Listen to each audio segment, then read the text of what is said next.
All right, we're live.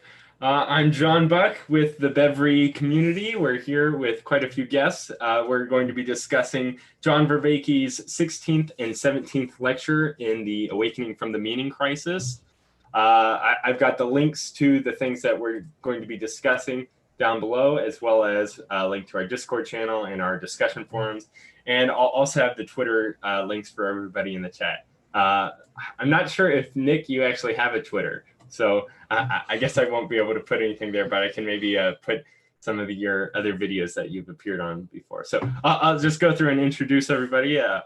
Nick, we have Nick, who I believe has been kind of a staple to the Paul Vanderklay channel. So if anyone's watching from that, you'll probably recognize him. And we've got Brett, or Pleasure of Doubt as well.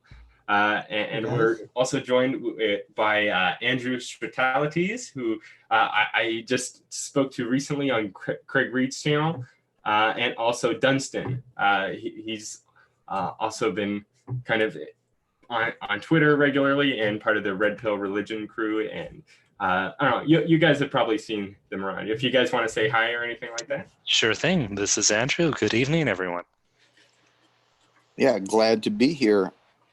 Yeah, and thank you guys so much for joining us for this. I know Brett and I were like intending to do this Saturday and like even created a stream and everything, but we were kind of like, I don't know, finding that we were probably ill-equipped to actually handle the discussion from the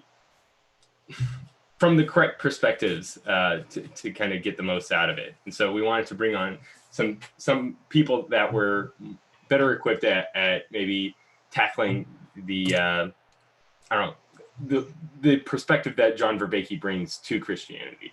Because I don't know, we can I guess get into the topic of the lecture itself, but yeah, I think it's beneficial for all of us that we have some more learned people regarding Christianity in the chat. So, Brett, I don't know if you want to kind of start us off with a bit of a broad rundown for, I guess, probably episode 16. Sure. So this episode, Vervaeke continues his journey through Christianity. He started it last episode, and he's really focusing on the concept of agape, so love. So there's three different basic types of love that they spoke of in those days, and I guess we still speak of today. So eros, philia, and agape. So eros is sort of the love of being one with something. So we think of it in the erotic sense. So sex being one, but you could also think of it, as he says, in it's more consumptive. So when I drink water and becoming one with the water, when I'm even when you're having a relationship with someone, he talks later of a child having a relationship with his parents. They take everything in from the parents. It's sort of a consumptive type of love. Philia is the love of cooperation, sort of brotherly love, working together. So companionship, it's not sexual. It's not the love of a parent to a child, but you would say friendship would be a philia type of love, kind of like reciprocal towards peers, something like that. Yes. And so agape, this is what he calls the love of creation. So the love God demonstrates to humanity. God is creating the future, making people possible. And so agape is a process of creating persons. And so it's like the love a parent has for a child. And by loving that non-person, sort of an infant who starts off who's helpless, who depends on you for everything, by loving unconditionally and without any kind of reciprocity at first, you create that person. You help build, all of us, each of us are the product of agape love. He'll describe it as a godlike ability. He's talking about Christianity. So he's placing Christianity in its historical context, and he's not looking at any of this from a theological perspective. So his goal is not to pronounce on the divinity of Christ. He's a non-believer. I'm a non-theist. We have theists and non-theists in this call, but that's not his point. His point is not is this theologically true. He's looking at what did Jesus and Christianity do, that it's doing something more than just the theology. It's doing something more than just the relationship with God. It's affecting how we act towards each other and towards ourselves. So he talks about kairos, which is sort of a turning point in history, and that the Israelites had created this. He calls it a psychotechnology. Psychotechnology is any kind of sort of mental tool. So scientific method would be a psychotechnology. Meditation would be a psychotechnology. Just these tools that we use to develop our skills in various ways.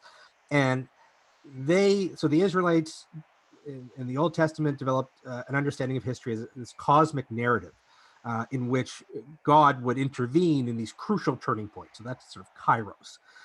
And Jesus, God would also use the people of Israel to kind of enact his will, to move closer towards like the land of paradise, so that the people themselves are kind of working with God. And that's what he brings in some of his earlier lectures regarding the axial age, where man kind of like reimagine themselves as this central part to history, where they're working towards something rather than kind of being the pawns to fate or whatever. Yeah, he describes that it's a deeply participating history, and that there's an interaction, that there's an interaction with God, there's an interaction with one another, that we're all in the process of creating our future. So that God is influencing the course of history. So in Exodus, God creates an open future, and people identify with it. They participate in its flow. He says. Now he says Jesus felt an especially deep participation. So Jesus saw himself as a source of kairos, that he himself was a turning point in history, and he talks about reciprocal revelation. This participation in your culture, your language, your history. That by knowing this, we fundamentally transform ourselves. So love, agape, is deeply transformative of who we are. So again, we gain our sense of self and our ability to reflect on ourselves through how we're reflected in other people. So we're born out of an agapic love. And then, like he says, from the child's perspective, they're consuming the love the adult is giving them, and so that's a form of eros. Now, not in a sexual sense of erotic, but they're consuming the love. They're an infant. If I'm a parent, if any of you know, at the beginning, your kids aren't really doing much reciprocating at the beginning. They do when they get older, but at the beginning, they're consuming everything that you give them. And so he describes that they're becoming one with that, but it's an egocentric type of love at that stage. And he talks about Freud, who points out that our relationship with our parents is in that sense erotic and consuming them. He disagrees with Freud that it's erotic in a sexual sense, but still that concept of eros is still there between the child-parent relationship. But from the parent to the child, it's not egocentric.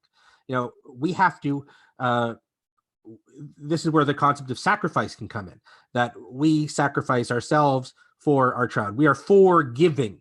We are giving ourselves before any reciprocity comes. And I find it's just a fascinating approach to I hadn't ever heard of these. Maybe some of our friends in this call have, but I hadn't ever heard of these concepts talked about in this way. That this forgiveness is more than just this concept of forgiveness from God. This agapic forgiveness cuts across everything in terms of this agapic love. Right. That's kind of the central theme of this lecture is like the transformative nature of agape, where when there are, say, like he brings in just like the political changes that Christianity had within Rome, in that there were kind of the slaves and the women and the sick and the poor that were kind of treated as non-persons or maybe lesser persons. But through the lens of Christianity, there was the calling to treat them with agape, where you are like you have a moral imperative to treat them in such a way that they can kind of step out, to transform out of their position of fallen nature, I guess, more towards the person that they could become, their potential, really. And it really is that kind of like seeing them with this eyes for what they will become rather than what they are right now. And by having that forgiveness or that giving before they actually deserve it in a lot of ways, that they can actually come closer towards that potential that they have or that they will become. And we can enact this in all sorts of ways. Even, what we're doing right now, we could say we're trying to share knowledge with people for presumably to help people. I think that is a form of, I think maybe it mixes brotherly as philia as well as agape, but it's just such an interesting approach. And he said this let Christianity conquer the Roman Empire, because it brought in all these people who had not been included in the Roman Empire. Roman Empire is basically, what, 30-plus-year-old men or adult men. So all the younger men, all the infirm, all the disabled, all the women, everybody, there's a whole swath, all the non-citizens of Rome could suddenly be brought in, and it gave them a grammar for how to transform themselves, and giving them that opportunity of radical transformation, not just in their own internal sense, but into persons of society. So I do want to jump in briefly here, and it actually relates to the summary because he does bring this point up later in the video. It's tricky. I noticed a couple times when you guys were describing agape as the perception of the person giving it, that what you're doing is that you're in a sense seeing the potential of the person, and through loving the potential of that you see in the person, that they actually become the thing that you're viewing as their potential. And there's a very deep danger here. And I think this is why God is necessary if one is going to describe agape in any meaningful sense. And that is because what will end up happening is that if you do not have a place to appeal to outside of yourself, then we will actually limit the person's potential by projecting what we think they should be onto them. So you get a kind of almost Hegelian mutualistic solipsism. Like, what would that, it's where each person is defining each other, but there's nothing it's building towards. Yeah, if it was one person with the narcissism, right, where they're just inside of themselves and the perceptions that they have. Yes. And then likewise, it's tricky too when we speak about the transformative effect of agape personally. So when we feel ourselves being loved, you also get this, because it's not a recognition of your potential as you imagine it, at least in my experience. Rather, it is almost a state of pure self-discovery where you become constantly aware of potentials that you blatantly couldn't have imagined otherwise. And it's weird because it's not a mental phenomena. It's a very it's very much like in the whole of your being. Well, and this is what he gets into in the Gnosis, that this is an experience that you learn, it by doing, sort of by participating in it. Now, I don't think his point is not, I think, that you need a God for true agape, and I think he took a little bit of a different approach than how you describe when he talks about the darkness. He's talking about Paul, and he's talking about that there's a danger that when there's a danger, for example, that Paul took the conflict he had within him, the conflict between law and duty and his Judaism versus his experience of from his transformative experience and what he's learned from the Christians that the early Christians that took him in, I think even before they were called Christians. And he has this conflict inside him. And in his teachings, there's a danger that he projects that conflict within him as a conflict that God had within himself, and that results in the sacrifice of Jesus being what's demanded to appease the justice to allow that agapic love. That's how he presents it. But again, he at least Vervaeke, and I would say myself, because I think we don't, even though one definition of agape is the love of God for humanity, I think all the rest of it is still just as relevant without, even if from a non-theist position like myself, that each of these three areas of love, I think, deeply resonate and I think have deep application, I think, for all of us, whether or not, and I think that's part of Vervaeke's point, is that whether or not it's true in the metaphysical sense, the ontological sense of being a god, these concepts do something for us. They're real. They have a real effect. You can call it a psychological effect, a meaningful effect, that they govern and have a deep impact on us, regardless of their metaphysical truth. Well, I think just the fact that there's a transformative effect is, I don't know, at least it lends, I don't know, there are inferences that can be made that there is more to it than that, or at least that the fact that you can infer that our psychology is much more, I don't know, much more capable than we might have imagined. Well, let me put my pragmatist hat on for a second.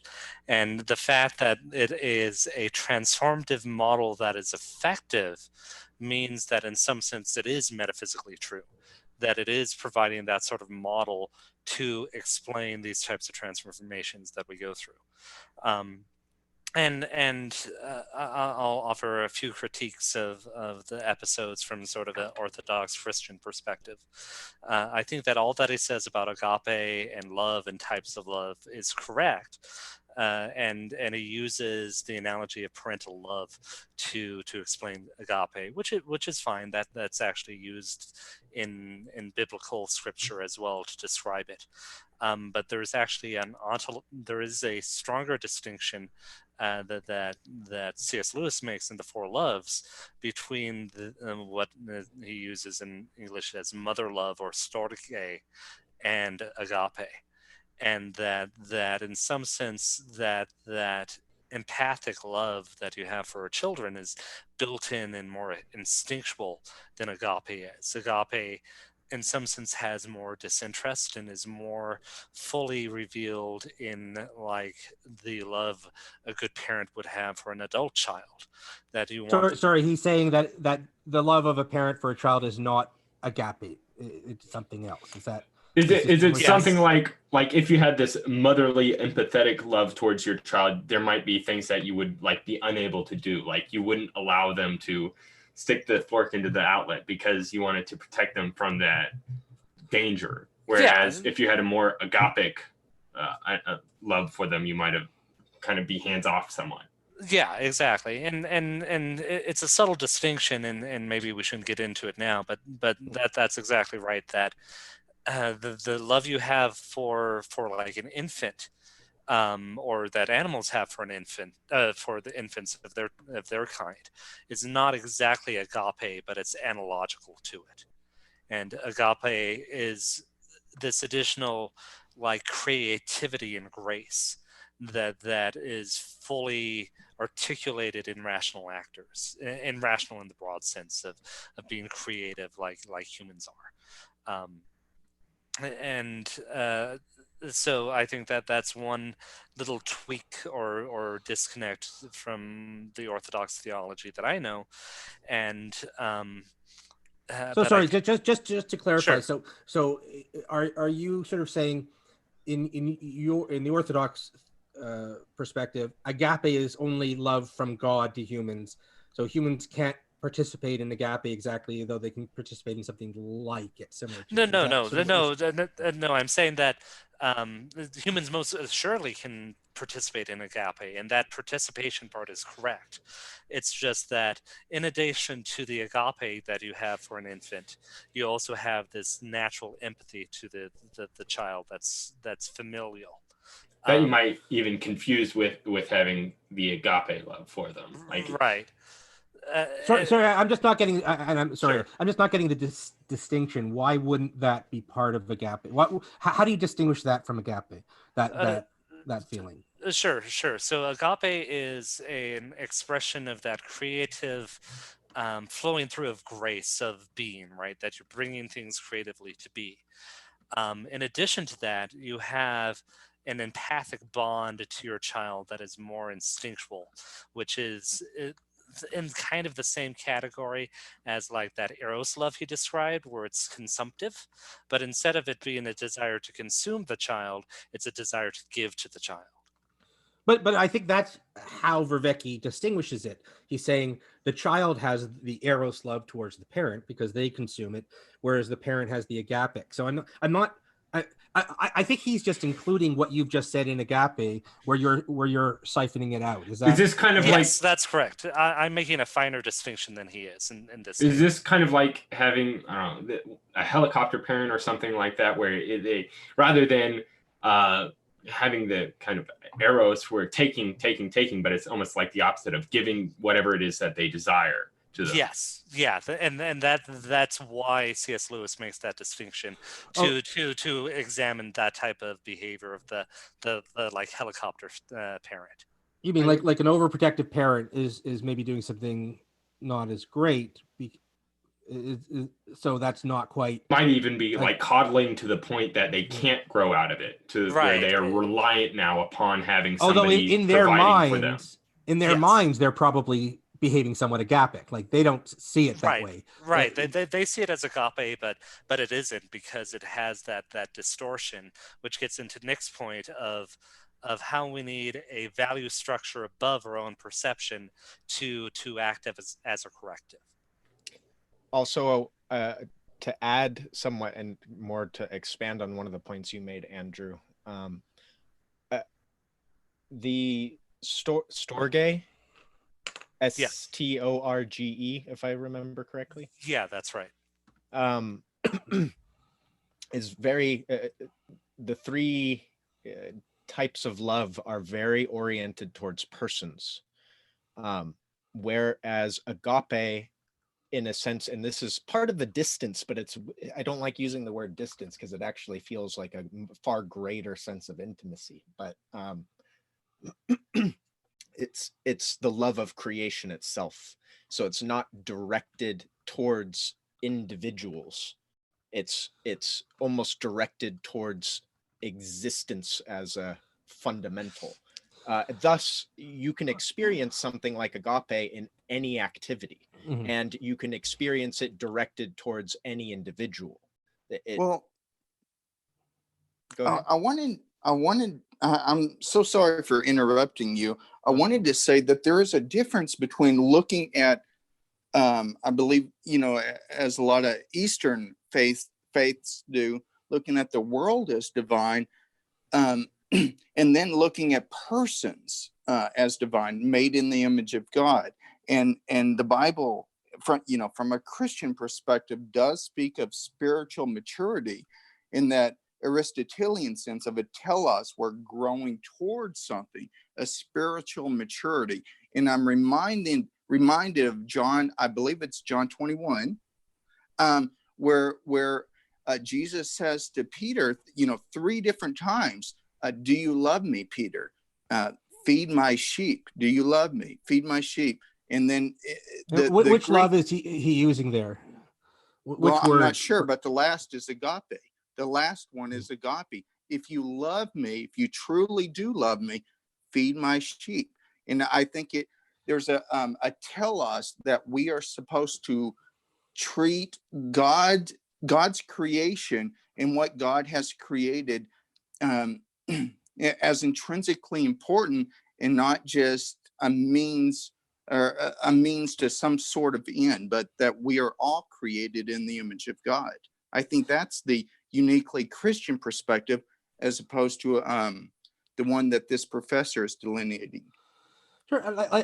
I think this is what Vervaeke sets out, and I get it. I'm a parent. I don't know if anyone else in here is a parent, but there is a very real sense, at least anecdotally, I can say for myself, when you're raising your children, that you are creating them, that you are preparing them, that you're forming them. I mean, I know that regularly comes up in my mind. I'm sure it comes up in other people's minds. So there is that, and I think that's what Vervaeke's getting at. So I think what he's getting at is that he's not saying anything for or against what you just said, and I think this is why the contrast is interesting. He's saying, I think, in addition to that theological aspect, there's something going on with these concepts that are really doing something for us, and so we can look at them in the two different senses. We can sort of have that sort of theological analysis, and then we can also say, but here's how we're doing this kind of stuff towards each other, regardless of why you're doing it. You know, the effect that it's a very real thing that's happening. Well, I think in this way, this is why I would not take his approach, not just because I'm a Christian, but because I think we live as though teleological and a teleological ethic, which God as the base is willing us or hoping us or has an end for us to become spiritually mature. And I think there's real life implications. It seems like the professor, and I'm sorry, I keep getting his name Vervaeke. wrong. Vervaeke. It's tough. Yes, it sir. Took me a while too. It seems like he's almost looking at all these religious innovations or historical time periods or what have you as in a phenomenological approach, as a Husserl. He's looking at it from. Sorry, I just clicked Siri and that stopped my sound for a minute. If you could just repeat your last sentence, I'd appreciate it. I think he's looking at it from a phenomenological approach, trying to look at the lasting effects, the consequences, or maybe perhaps the benefits of each of these points. But I think that the Christian viewpoint is superior to the rest. Can you say hi? You can just say... Okay. Hi there. Hi. They're the product of my agape. Well, they're very beautiful products of agape. Thank you. Nice to meet you, guys. Thanks, guys. Also, I saw that Tyler just joined the chat. Oh, great. It doesn't look like he has his microphone set up though. So, but hi, welcome, Tyler. Sorry, I didn't add you sooner. It doesn't give me any notification to let people in. There was one point I wanted to bring up against Vervaeke, that the way he kind of frames Christianity with kind of like describing the kind of the political utility within Christianity is almost, while it is true, it is something that can kind of only be said from a retrospective look at what Christianity was, and like if you're kind of there within it in the day and age, it would not really be seen as such, because like Rome, the position of power is kind of going about martyring and killing the early Christians, and so you can't. You can kind of like have this Darwinian look at like, okay, the utility of Christianity, but it's something that, and using that as kind of a I guess, defense or justification for why Christianity is good. But I don't know, for the people that were actually living it out, it was that wouldn't be a very good argument that you could really make, because from their point in time, that was like the completely opposite was true. Well, so I think this is a good segue to the next part of that he covers in the episode, which is this concept of metanomia, right? Of turning around, of changing your way of looking at things. And there are two key things, right? That metanomia is a really big thing in Christianity. It's literally the first things that are said in the Gospels is repent or metanoia by John the Baptist. The other thing is Sorry, that, can you just give a little explanation of what metanoia Sure. is? So metanoia is the Greek word that is usually translated into repentance in English, and it literally means to turn oneself around. And it's used in an analogical sense of turning one's spirit around, or totally transforming one's orientation in life or perspective on things. And that's what it means to repent. It means to turn around. And what Vervaeke, sorry, Vervaeke, I can't pronounce it either. What Vervaeke talks about is that Christ called for people to turn around in this manner, and that he himself provided the technology to do this in some sense, and that part of this is this realization of agape behaviorally, not necessarily understanding the doctrine, but living it out as bringing this creation forward. And that you're turning around to live a life of agape, or you're reorienting yourself to bring creation forward in this loving way. And the key thing is that Christians were not the only worldview that had this idea of metanoia. In the classical world of the first century AD, the Stoics, the Cynics, to some extent the Epicureans also advocated a sort of metanoia and a promise of living a new life through the perfection of the lived praxis of philosophy. And occasionally they would succeed, right? So Epictetus was considered deified after his death and was known to live a wonderful life of virtue.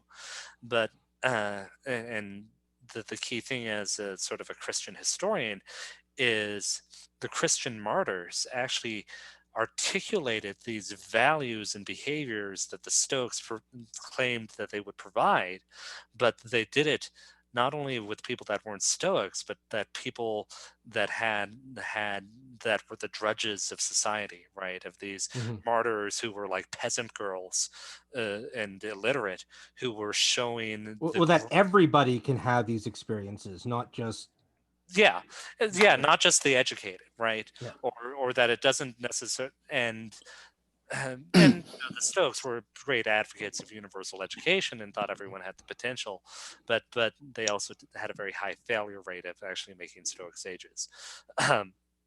And that's one of the key things, and one of the key things I think to martyrdom is showing that in some sense Christianity bore that good fruit.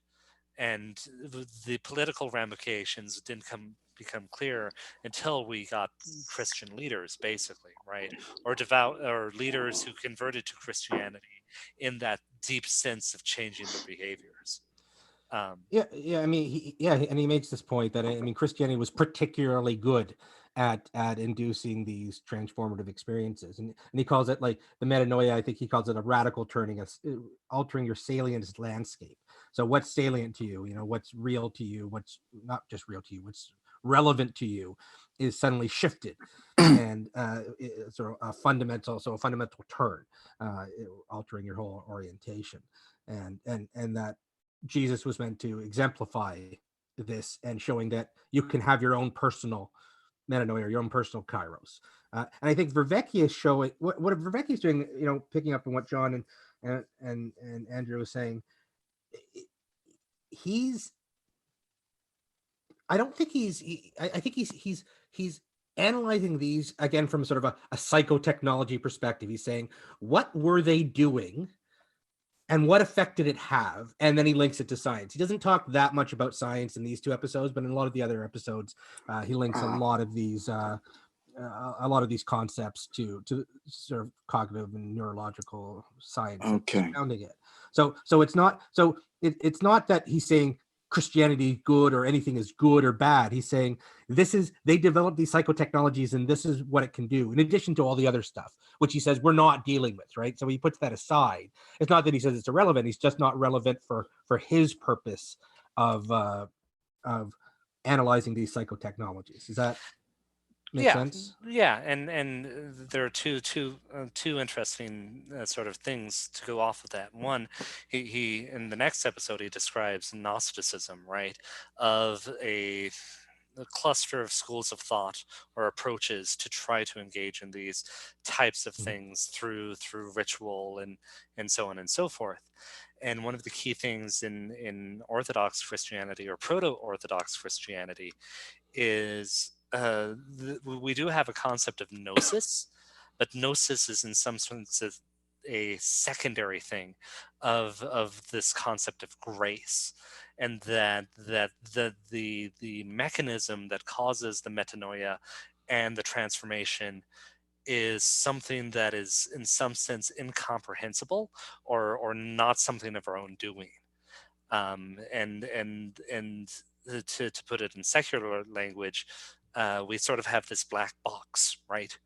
And we don't know what's in the black box, but we know that it's sort of passed on and things. And in some sense, Gnosticism is the attempt to overly rationalize that grace or that sort of mystery that occurs in the sort of Orthodox Christian thought. And that's one of the tensions between Orthodoxy and Gnosticism.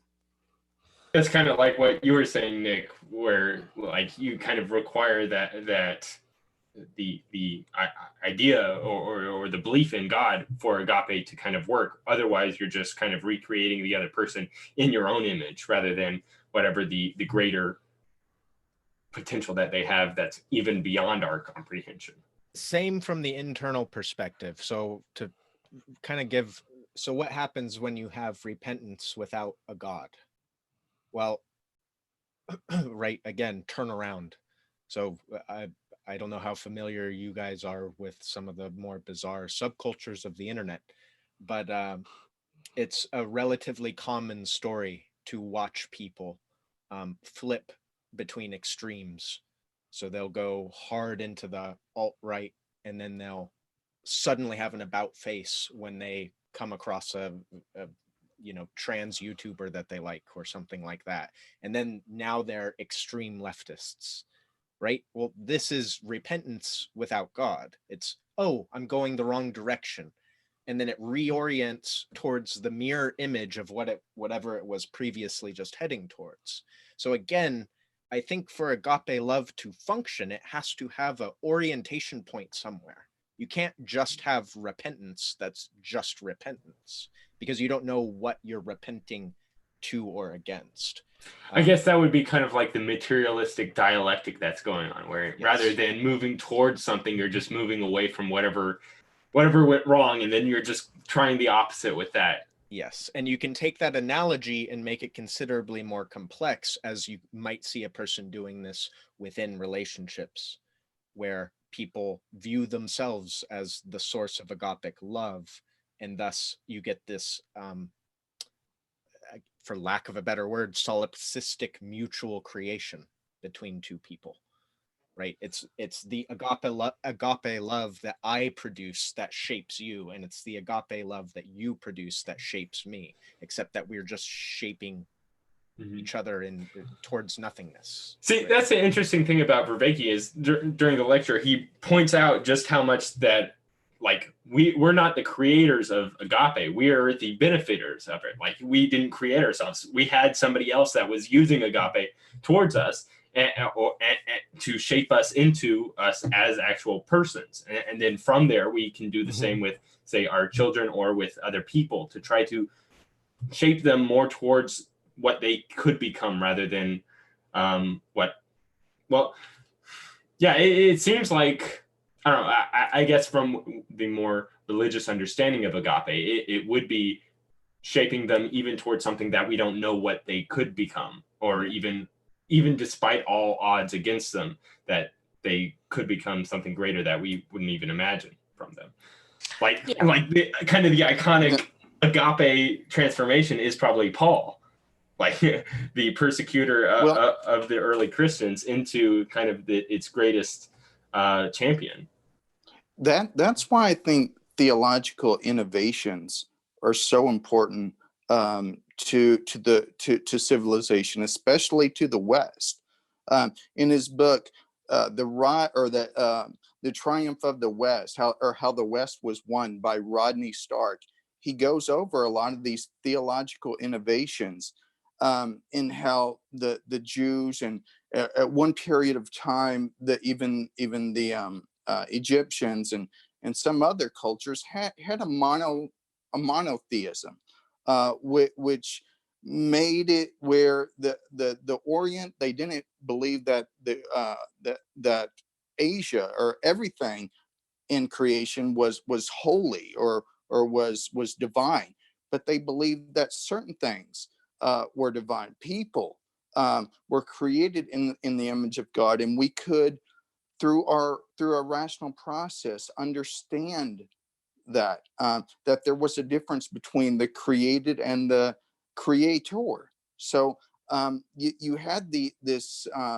doctrine of creation, and something goes wrong in the creation event, but it's Christians through the person of Jesus that viewed it as bringing healing to God's creation, and how we as saints, and I'm an Anglican too, just like Andrew, but more generally, Christianity in particular, bringing healing, and that's what drove a lot of these missionary efforts in early Christianity, and even the European explorations to bring healing and goodness and bring the gospel. It wasn't just about guns and glory, as you know, Diamond has argued in one of his books, but it was also about bringing the gospel to other parts.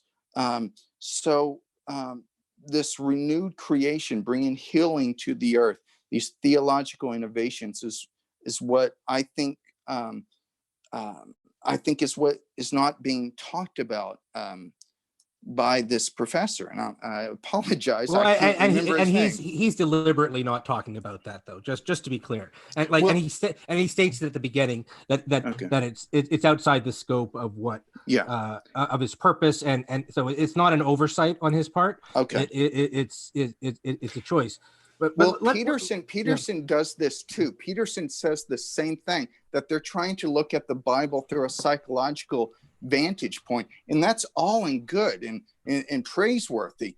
But I think for a person that's has humility and is seeking truth, the whole truth, they need to look at history and philosophy and the sciences and everything all included. I am very skeptical that we can alienate and look at the consequences of some of these different time periods and the effects they've had on people without looking at the core historical and cultural events that were behind. Well, let me bring up a perspective that I have, and it follows on what you've just said, Dunstan, and what Nick has said, that, you know, a big part of my goals on Twitter and on the internet and here is the us versus them, the divisions that we have, the instinctual bias we have against the other, the instinctual lack of trust we have against the outside groups, and bringing people together. It seems to me that Vervaeke has latched on to something that, if we put aside, like except for the moment, people of different beliefs, that there's people out there who are non-believers like myself, who don't don't believe, say, Jesus was the Son of God and died for our sins and so on. But there's something in these different traditions that, regardless of whether you're religious or not, we can appreciate. And I think I can appreciate as a non-believer, and that Vervaeke appreciates, and that he's teasing out. And it allows for, I think, if we accept that, if we just say, okay, let's just for the moment put aside convincing each other of what we believe, and just say there's a bit of a common language we can have here. We can all have an appreciation of agape, even if we're not of the same theological, metaphysical beliefs. So first, I think we can have grounding, this moral grounding, the centeredness sort of that you were talking about, Nick, although that's a whole long conversation on its own. So I don't think we want to get into that today, but I think we can have that from a secular perspective. But I think I don't think it's useful to make. A, I think it's probably false, but B, I think it's counterproductive if one of our goals is to bring people together, because I think in looking through these religions, I mean, skipping ahead a bit, but he goes into the role of ritual, and that what ritual is doing is play. Now, he's not using play in the playing with blocks, having fun, whatnot, but the acting out, and that these rituals, the ritualization of all these practices, is doing something very real in terms of meaning, in terms of having these experiences and so forth, and that I know it gave me a different appreciation of ritual, just listening to his perspective in these lectures, and that I get ritual a little more now, and that I can see it, even if I don't believe in, say, the theological aspects of it. I can appreciate that it's doing something beyond that, and there's a value to that, and there's maybe something. So I guess what I'm putting out there is, do you think there's a positive aspect of promoting these concepts to even non-believers and saying, hey, there's a part of this that you can buy into too, and that's a good thing, even if they don't go so far as to believe what you believe entirely? Well, to answer that question, I would not say, some people might, but I think there's value in all religious traditions and all theological traditions, and I do think there's some truth in many of these traditions. But what I say is they're not the reason why, but by the year 1500, and I'm not just making these figures up. Rodney Stark does in his book, and I have 7 or 8 of them right here on my bookshelf. By the year 1500, the West, and I don't think it's by accident, although some scholars have argued that way, but the West, that Christianity was a necessary reason for the rise of modernity, of the rise of the sciences. It's because of the rationality that we could find in nature, because God had created us with rational faculties, which was first by the Greeks, and Christianity took many of the greatest things from the Greeks and the Stoics and so forth, but perfected them. It's one of the reasons why Rodney Stark, Ronald Numbers, and a host of others have argued that Christianity was a prerequisite for the advancement in these new innovations down through the centuries. So sure, but that yeah. Sorry to interrupt, but that's not really the angle I'm sort of approaching that here right now. What I'm suggesting is, okay, for example, let's just say you have 2 people, one a theist, one a non-theist, so they have widely divergent views there. But let's just say they can have a relatively similar view of agape, not exactly the same, because one doesn't believe it's from God, but in the sense that, say, Vervaeke's talking about here, that we've been talking about here.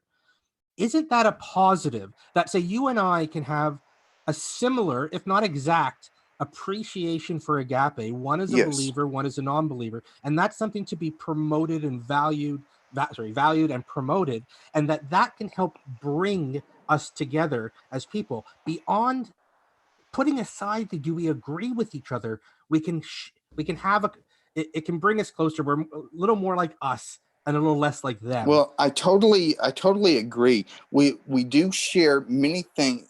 It's I think Saint Augustine and Thomas Aquinas and even Paul and the Stoics refer to this as natural theology. We can have an awareness of creation, of agape, of these different things that bind us together. But there's also differences, and my point was not to belittle Vervaeke's perspective, his psychological perspective, but there's more to it than just simply looking at this in just a psychological and to be clear, like I think yes, in a sense he's looking at that, but it is deeper than that. Like, he's really talking, the entire focus of of this series is meaning. Tyler, what you're smiling. Go ahead. No, I think it's a great point. I think it is. There's a commonality to experience in life. And from that commonality of experience, we develop a way to understand it. We describe it in different ways. And before we're ever taught these monstrously complex different religions and philosophies like Orthodox Christianity or Buddhism or anything, we have this very childlike understanding of the world, right? Now, there may be some kind of liturgical ritual thing that we pick up in elements of play as we develop. But every one of us has a commonality of experience that we wrestle with certain kind of experiences over and over and over again. And so that's why we see, no matter where you look in whatever religion, you see these commonalities, these archetypal relationships. But we don't always patterns. appreciate the commonalities, I think. Well, I think what that's I'm getting true. at. And I think a lot of times we get stuck in arguing over what particular rose should be called by what name and how they spell it. Let's say. But I do think that, say, in the image of God, if we're created in the image of God, let's say, the agapic love that we develop in the hopefully healthful, ordinary relationship and parental situation towards a child is a kind of fractal relationship that God has towards all things, right? So to John's point earlier, the ability to love something no matter what change it undergoes is kind of identical to the ability to love all things, right? Because if you can change something into anything, that's all things. So that's essentially the love that God has for his creations. This is the great grand drama that's playing out according to God's motions, let's say, and call it that. Right? That's phenomenologically what we could say. Broadly speaking, you can give a cosmological explanation for it all, or you can say it's God, but it's all unfolding. And this notion that you can develop a love, which is something like the desire for something to grow and mature, I think it does feel like a supreme type of love, right? It does, if I were to rank order them myself. And no matter what language I use, I do see that commonality in everyone around me attempting to understand what proper relationship we should have to the people around us and the resources that we use, right? And the things that we fall in love with and why we fall in love with them. All that stuff is very real, right? That's the real stuff that we wrestle with.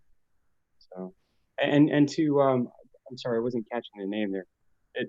To that other point, right? That I think Vervaeke is partially acknowledging that agapic element and its capacity to transform our Western culture.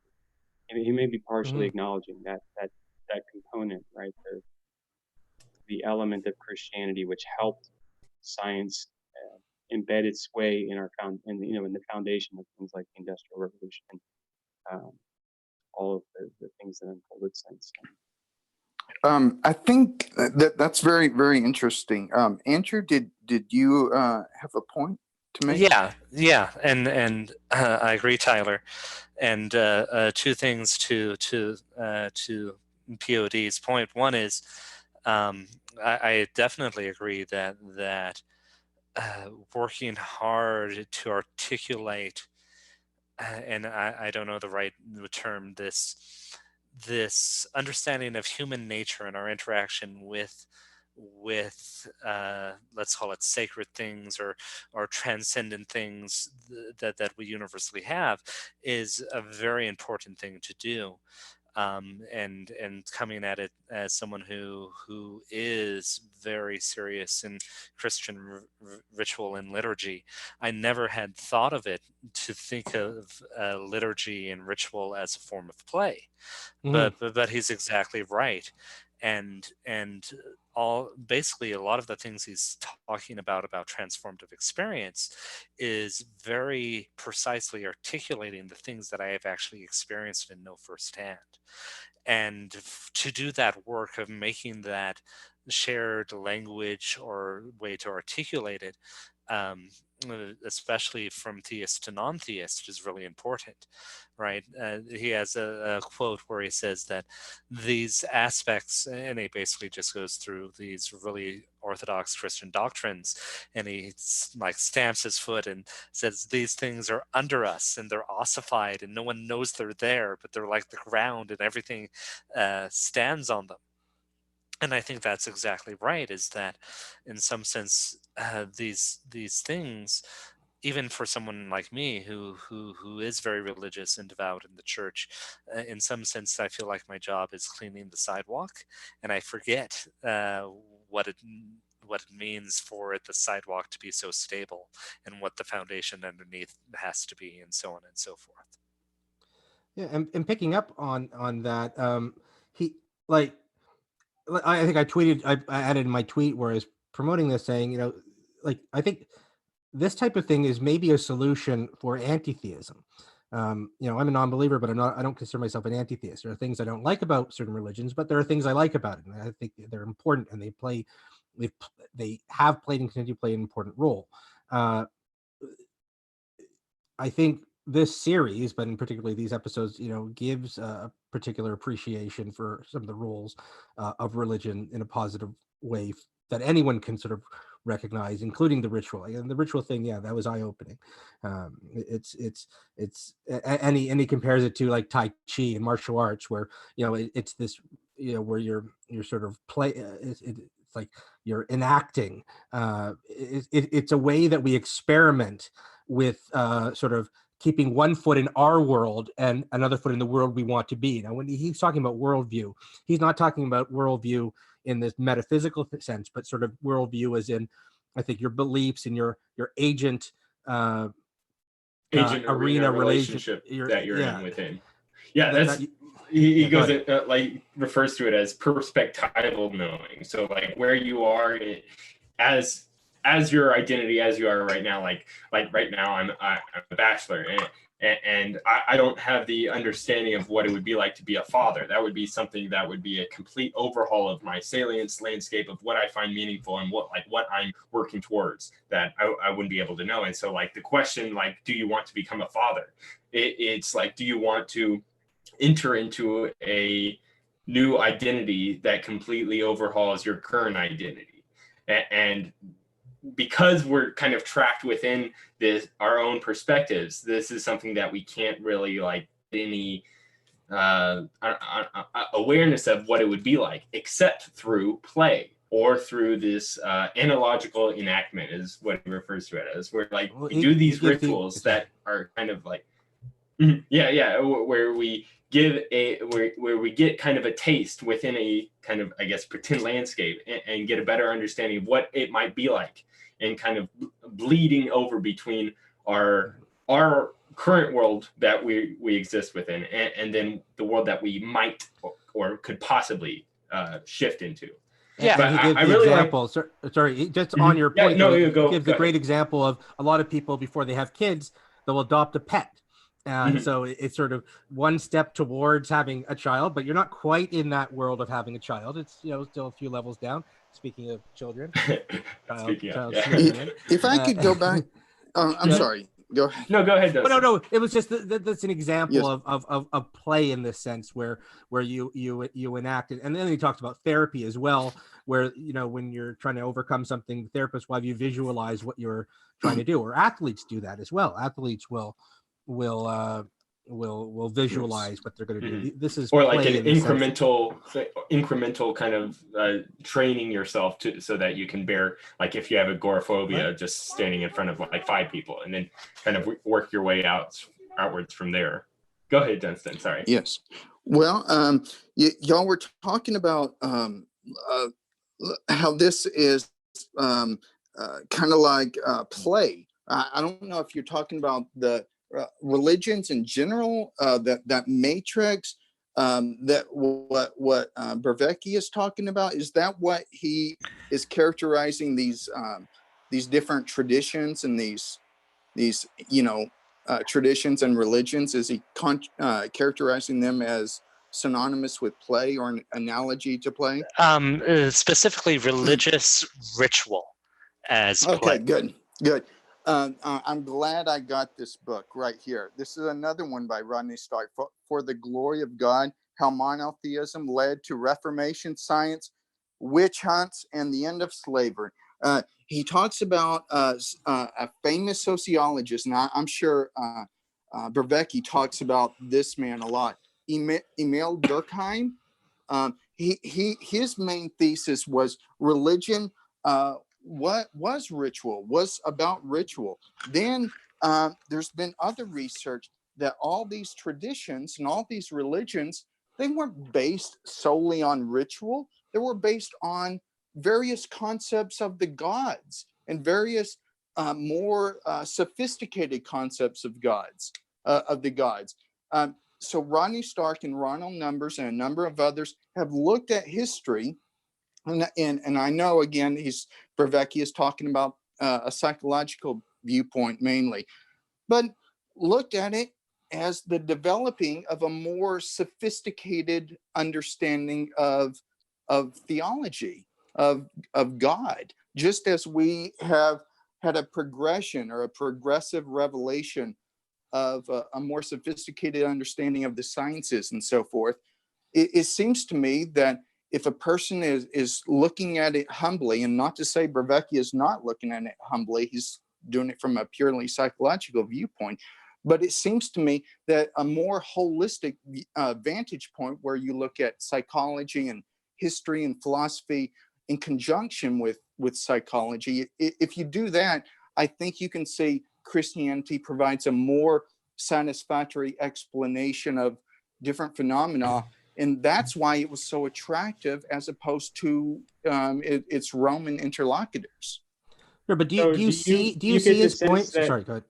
yeah, hold on. Do you see, do you get the sense that Vervaeke is presenting this set of ideas as a particular opposition to Christianity, or that he is not giving it enough time? It seems like the criticism comes from a lack of treatment, perhaps. I be very honest. I am completely illiterate. I'm completely illiterate of Vervaeke's viewpoint.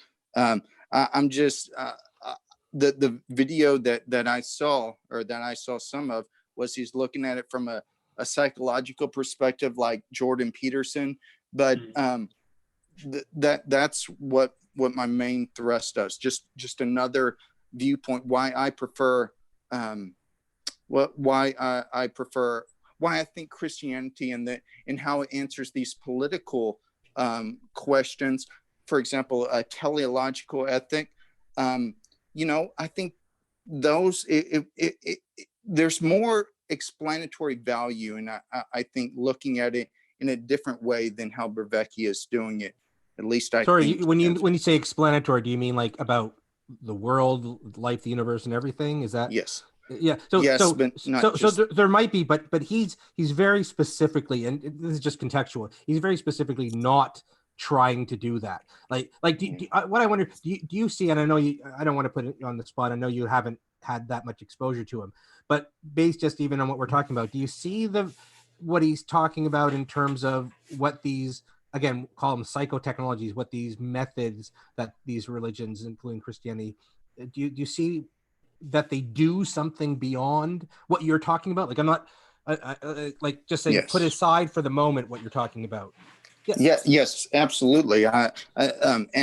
Andrew mentioned or referenced C.S. Lewis, and C.S. Lewis viewed that a lot of these religions had some truth in them, and then they had some value. A lot of these traditions, and I would certainly agree with that. And I think that, to me, there's a nugget we can sort of grab onto in terms of this whole us versus them. I mean, all these discussions we have online between the theists and the atheists, and I know I'm always taking the bridge builder type position that annoys some people, and some people like it, but to me, that there's a value, there's something there that this approach can be very valuable, even beyond the meaning aspect, just in terms of bringing people together. And that's a good in and of itself. Let me ask you this: can that bridge be fixed when you're dealing with someone like Sam Harris or Richard Dawkins, who thinks a person of religion is mentally insane? I mean, look, listen, I my don't know if we point of can view is that resolve that right now, let's say. sorry. Yeah. Oh, I is don't that know if we Tyler? can resolve that right now. Well, sorry, go ahead. I'll just say, like, in my view, a bridge is a metaphor for communication. And as long as two people from any point of view are willing to communicate, they can bridge regardless of their views. Now, you need that willingness. You need the willingness to communicate. So Sam Harris or Richard Dawkins or me or anybody else or you, as long as you're willing to have that discussion in a thoughtful way where you're trying to really understand one another, we can build a bridge. I think that's what I think this conversation is a prime example of bridge building, and I think it has been productive. I mean, we have made some realizations here, and I think probably we will leave here saying, hey, we are a little bit closer together, even if I'm still a non-believer and you're still a believer.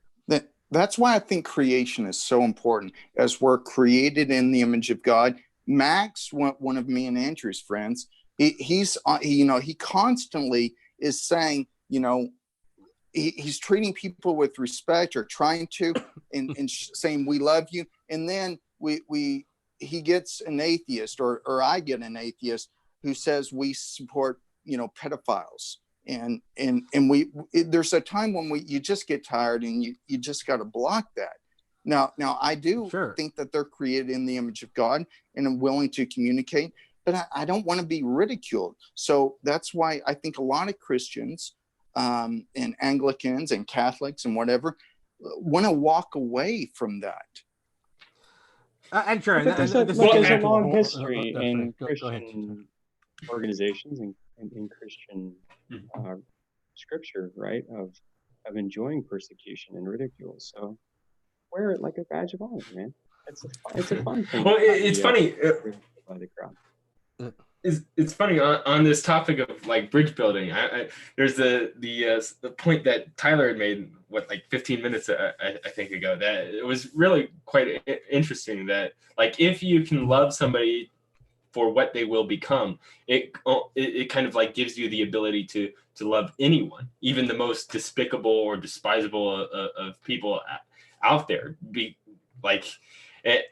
It's something kind of like so radical, and especially different from most kind of worldviews or perspectives, where there are the us and then there's the enemies, and those are the people that we have to fight. But rather, like, even like it's a worldview that calls you to love your enemies, and it was so remarkable, because like I think there are actually, like, it sounds nice to say love your enemies, but what's amazing is the fact that there are figures and instances in Christian history where they actually like put their money where their mouth was and backed up that kind of theological doctrine. Like in the case of the conversion of Paul, or even this like example kind of springs to mind somewhat readily, is Corrie ten Boom, who had a concentration camp guard kill her sister in cold blood, and then she later saw him at I think a church or something like that, and was called to give him a hug and to like give up all the hate that she had for that person that took her sister away from her. And it's so, I don't know, incredible. It almost kind of like brings up the miracle, I guess, of the psychotechnology of Christianity, in that it is able to separate out oneself from our personal connection to our identity of, say, like, I mean, the person that kills your family in cold blood is kind of like, I at least think of it as something like biologically ingrained into you as somebody that would be an enemy. And to be able to kind of like override that through the psychotechnology is pretty remarkable. But there's this quote that she has. You never so touch the ocean of God's love as when you forgive and love your enemies. When he tells us to love our enemies, he gives us, along with the command, the love itself. which is kind of like what Vervaeke was saying, that like the agape doesn't actually come from us, but rather it's something that we benefit from and can kind of share forth with others as well. And that's kind of like what we can use in order to like work around the typical us versus them dynamics that are always kind of at play there.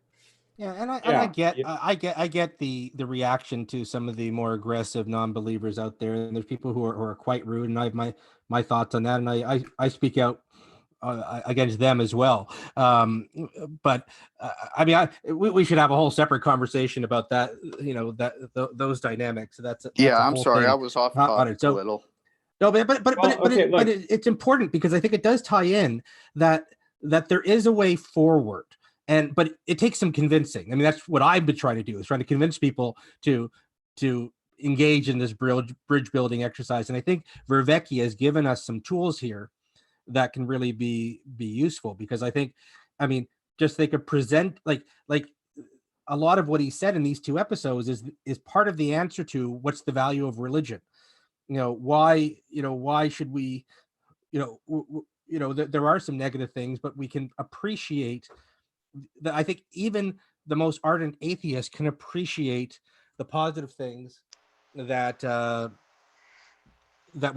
Vervaeke's been talking about here, and that is a way in, I think. Yeah, I think you're exactly right.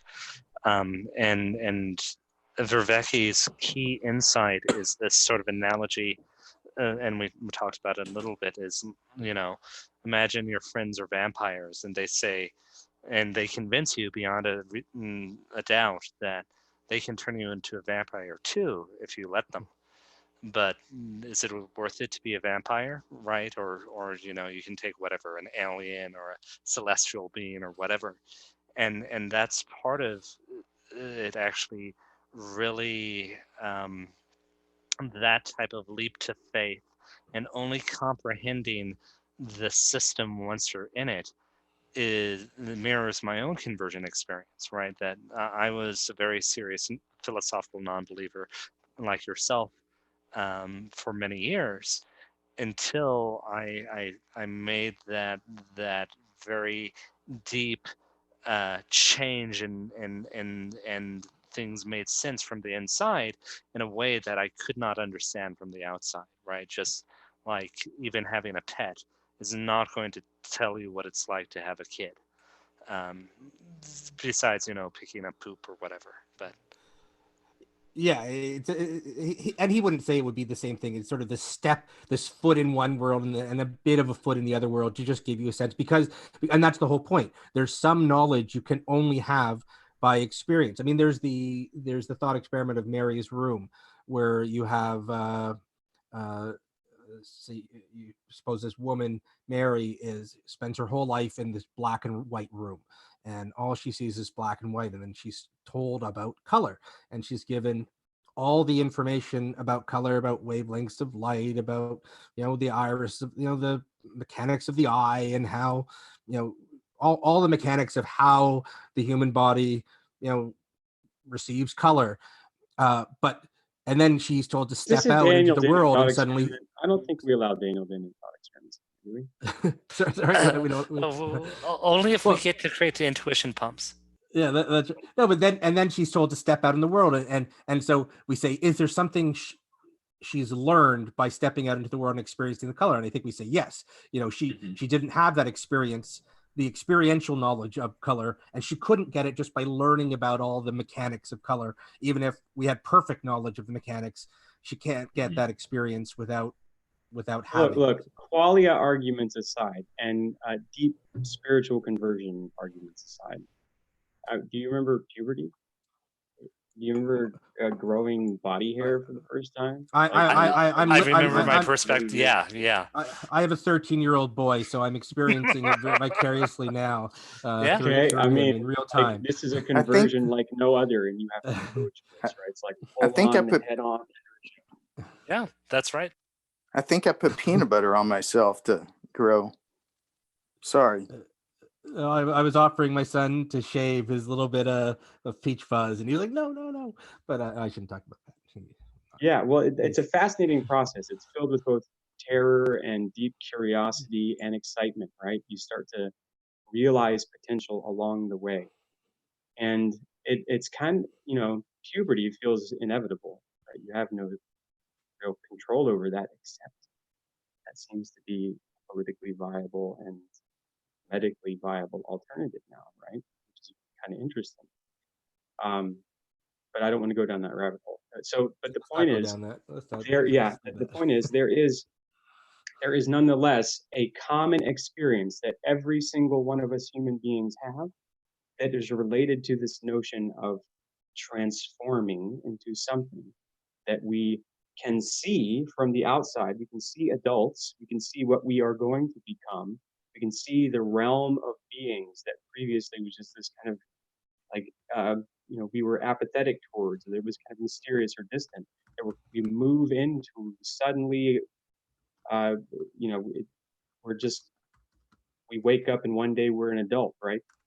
Like there's this long, weird, completely metamorphic process where we are utterly transformed, and it can be quite traumatic, let's say. I often have joked with people that say that adulthood can be thought of as like kind of PTSD from childhood. It's a type of set of habits and loops that you get stuck in forever, right? And much of us wind up resolving a lot of our tensions and neurotic problems in life by breaking some of those loops and making new ones. So it makes a lot of sense. But all right, so what I see Vervaeke doing is broadcasting to the world in a kind of agapic fashion a desire to teach what he has learned personally, whatever his particular views may be regarding wisdom. And what we are doing here in this group, or what I'm attempting to do, is then interpret that, right? To receive the wisdom as best I can, test it internally, test it according to what I have learned and what I know of to be true. And then to share that in conversation with the other people here who also are hopefully, you guys are doing it, right? Hopefully doing this process where you're testing internally, and then that we come, in conversation to a type of shared agreement, or even perhaps move forward some of the ideas that Vervaeke is also trying to champion and share. Yeah, because I think there's great value in it. Yeah. And it's kind of funny, like kind of drawing back towards what Andrew had mentioned before of kind of the differentiation between the more orthodox understandings of Christianity and kind of the Gnostics, where there's the kind of the black box or the mystery of God's grace that is most central, and then there's kind of the understanding that we have that we can kind of build up and kind of build up this understanding of theology that's very rational and get a good kind of like peek behind the curtain, which is very much a kind of Gnostic way of thinking about it. That I think, I don't know, maybe this is somewhat of a critique of both Vervaeke and maybe also some of the evolutionary psychologists that are kind of attempting their hand at explaining religion through a Darwinian lens, that they're kind of taking, I guess, the more Gnostic approach, where actually they have these tools at their disposal that they're using to kind of get a fresh and new perspective on these rituals and what religion does based upon like what are the outcomes from it. And it seems like, I don't know, maybe even just speaking from a psychological perspective, having a explanation for a thing is almost like it gives one a justification for dismissing it in a lot of ways. Even if it's not necessarily the case, it's the fact that I have an explanation at hand gives me the capacity to dismiss it by using that explanation as my justification. It's almost like by having so the reason that this ritual has evolved is due to the evolutionary fitness that it benefits for the group or something like that. By having that, pocket of a description or an explanation is like I now have power over this thing. Yeah, I have a greater understanding of this thing than the participants of it. And it's kind of like, Well, John, It's yes, the it's same kind of like competition. what, you can end up destroying Mhm. that explanation, right? But you Well, don't destroy the phenomenon. can you itself. though? Right, That's the right. thing. No, I wonder, that- because Tyler, like that's if what I you was know thinking. how a magic trick works, if you know how a magic trick works, it's no longer impressive Well, that's not necessarily unless true, you because intentionally Or may- delude yourself. Or maybe you want to become a magician. yeah, because There are I think along what Tyler just said, which is that he's not just saying we understand exactly how it works. First of all, I think he says it plainly. We don't understand all of this. I mean, he had a few episodes on consciousness, and a lot of what he's saying is, we don't necessarily understand exactly. We have some ideas of the neurological pathways involved in the centers of the brain, but he's not pretending we have a full understanding of this. But he is saying we've studied these transformative experiences. We know they're a real thing. We know that they happen. We know they have a profound effect. So regardless of, I think what he's saying is you can have these transformative experiences, these sort of mystical, spiritual experiences without having a belief in God, and that they're just as valuable. And in fact, they're crucial. They're crucial for a sense of meaning. That we shouldn't dismiss them simply because we know or we believe they don't come from a supernatural source, from a deity. That they have a profound effect on us, and they help reduce suffering in a very real way. And so understanding that that's what ritual is, to me, like, for example, I had the opposite effect. His this lecture in particular made me appreciate ritual in a way I've never appreciated before. I never really had that. I sort of appreciated part of ritual in that I thought it probably had a bit of a meditative experience. Like I, the repetition, where I'm not sure which Christian denomination, but I had a friend and I went to a wedding and where they repeat Father God over and over and over again. And to me, they're very meditative sense. And I suspect that type of prayer, for example, has a similar neurological effect to meditation, so has a similar benefit, which to me helps explain why it's so important and useful. And similar to ritual, that it has this role in the play aspect of seeking participatory knowing, as he puts it. And that I never thought of it that way, but it rings true. And I think I'm gonna Let me seriously snag that for a second there, because this little thing you did there, this little moment where you go, okay, I see what's happening here because it's also happening over here, right? Say prayer thing is doing this, and also meditation thing is doing this. Aha, I understand it. Right. Okay, well now explain meditation. Well, Right? I mean, okay, well, wait, hold on. No, what I'll tell you, like we don't know exactly why meditation works, but we have a lot of very good, reliable research documenting the effects. Like they hook people up to MRIs, they measure them before and after, they can measure the effect. We know it has real effects on the brain, and we know it also has, descriptively. But you're going to get the consciousness. Right. It all comes down to, yeah. I mean, these are all Okay, and you're going to get stuck at some point. And if you're not at consciousness, you're going to get even to laws of physics. And at some point, you're going to get to a place where you have to say, whatever. You're just going to have to throw your hands up in the air and we say, don't that's have just to understand the way it. We don't have to fully understand it to appreciate it. Okay, right. So what I want to point out is that there is this capacity to always chop the world up in this way. Always, right? You can choose a framework and a particular analytical knife, and you can slice it up any which way you want, right? That's Sure. like a true thing in the world. So the question is, which way do you want to see the world? Which way is the most valuable way to see the world? And what is the language, let's say, that allows you to describe it? But it's funny because I know for me, I don't know, the way my brain works is it just goes off and starts trying to figure these things out. And oh yeah, I think that is that. Like, so part of it is not even a choice. I'm built. This is the way I'm built, and I think we all have I think we're all built in certain ways, and we, to a large extent, we probably can't help it. I mean, we just, without even realizing in our brain. I mean, if you've ever done meditation, you realize how little control sometimes we have over our thoughts. That they just run. So to me, there's just an automatic thought of, oh, okay, I see. Prayer seems when I witnessed it seems similar to meditation. I know meditation has measurable effects, and it makes sense to me that the benefit of prayer is in a similar vein. I think there's other benefits too. I think a lot of it. There's the introspection. It's a disruptive practice. As Vervaeke would describe it. Vervaeke hasn't talked about prayer, by the way. This is just my extrapolation. I see.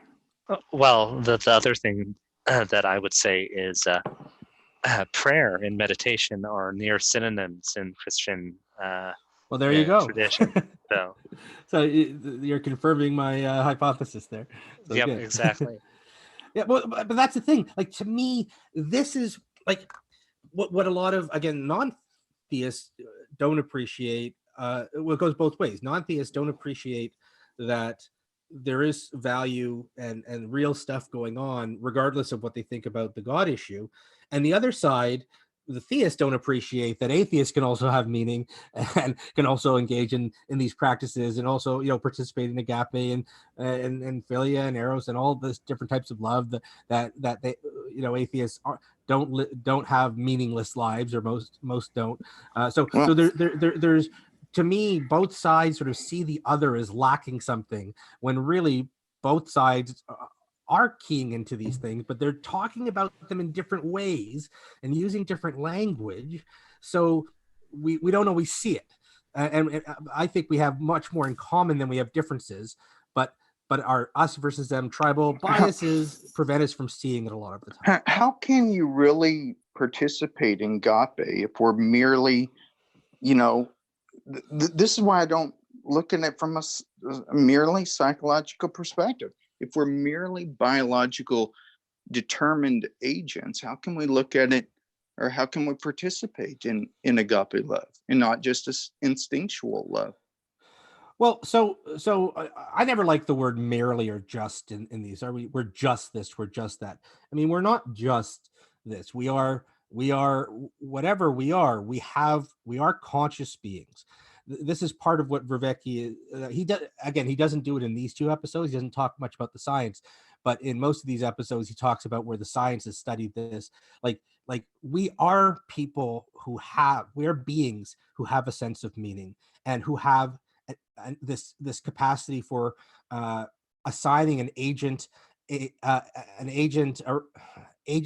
arena relationship. I always say agent agency relationship every single time. I don't know why, but we have this capacity for assigning meaning, and really this, what Vervaeke is getting at, the whole theme of this lecture series, is to avoid what he calls this modal confusion, where, so it's similar, like, a tennis player suddenly finds himself in the middle of a football field, and he's like, I don't understand the rules of this game. I don't understand, what the pieces are. And it's just very uncomfortable until they learn the rules of the game. And then suddenly they've resolved that modal confusion. And that's a lot of what's going on in this meaning crisis.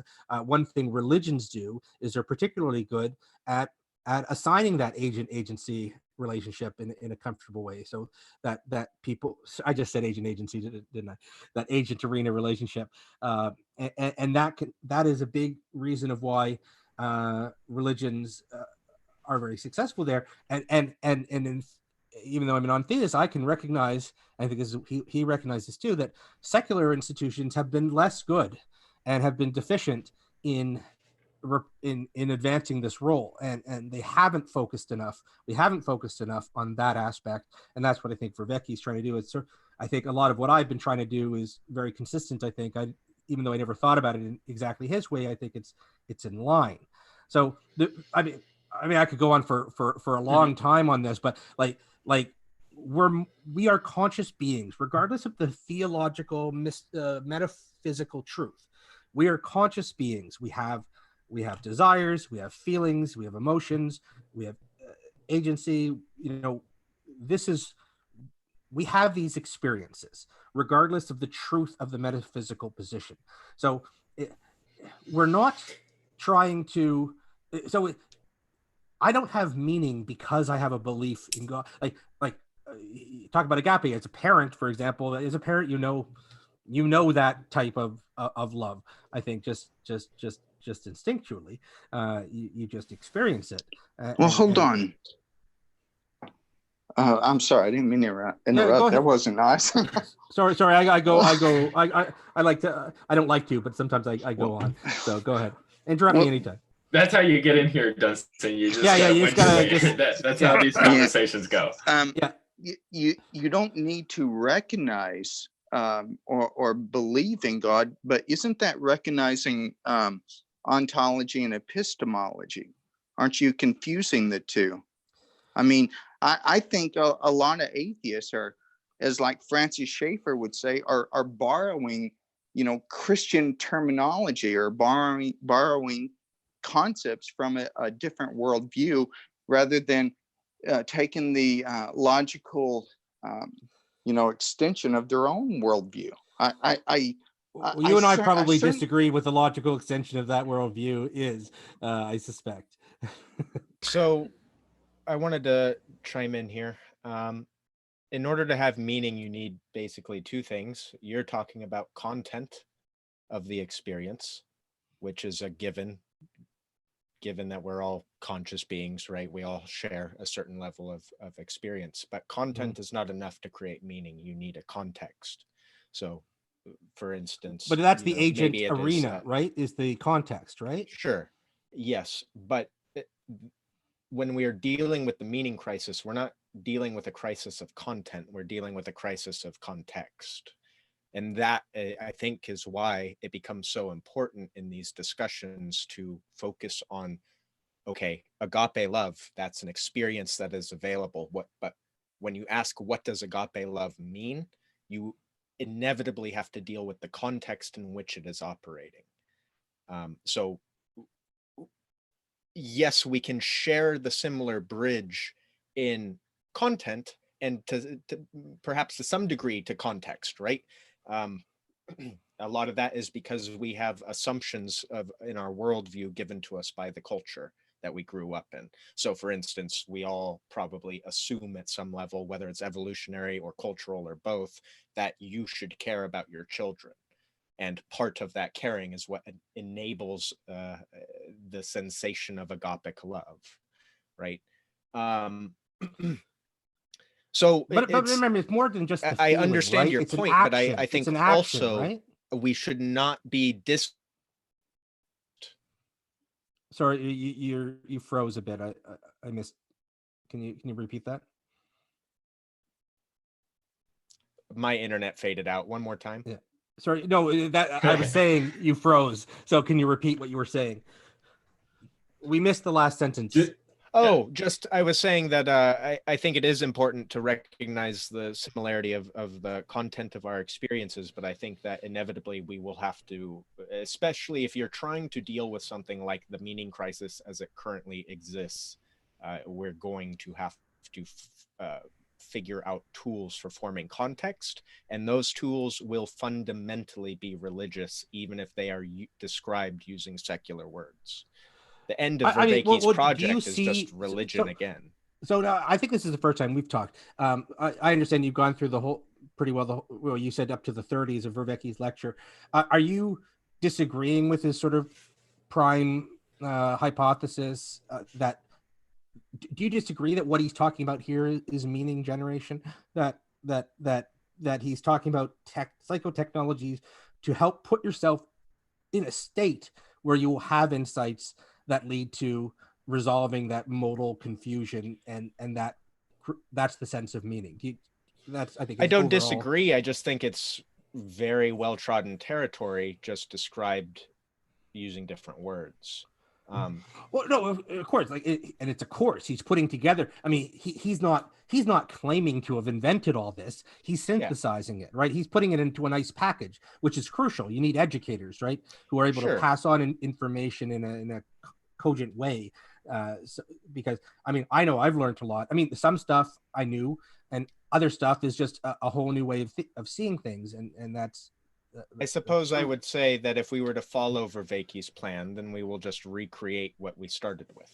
Now, that might be a useful process to go through. We might unearth something in the process of recreating what we've already created.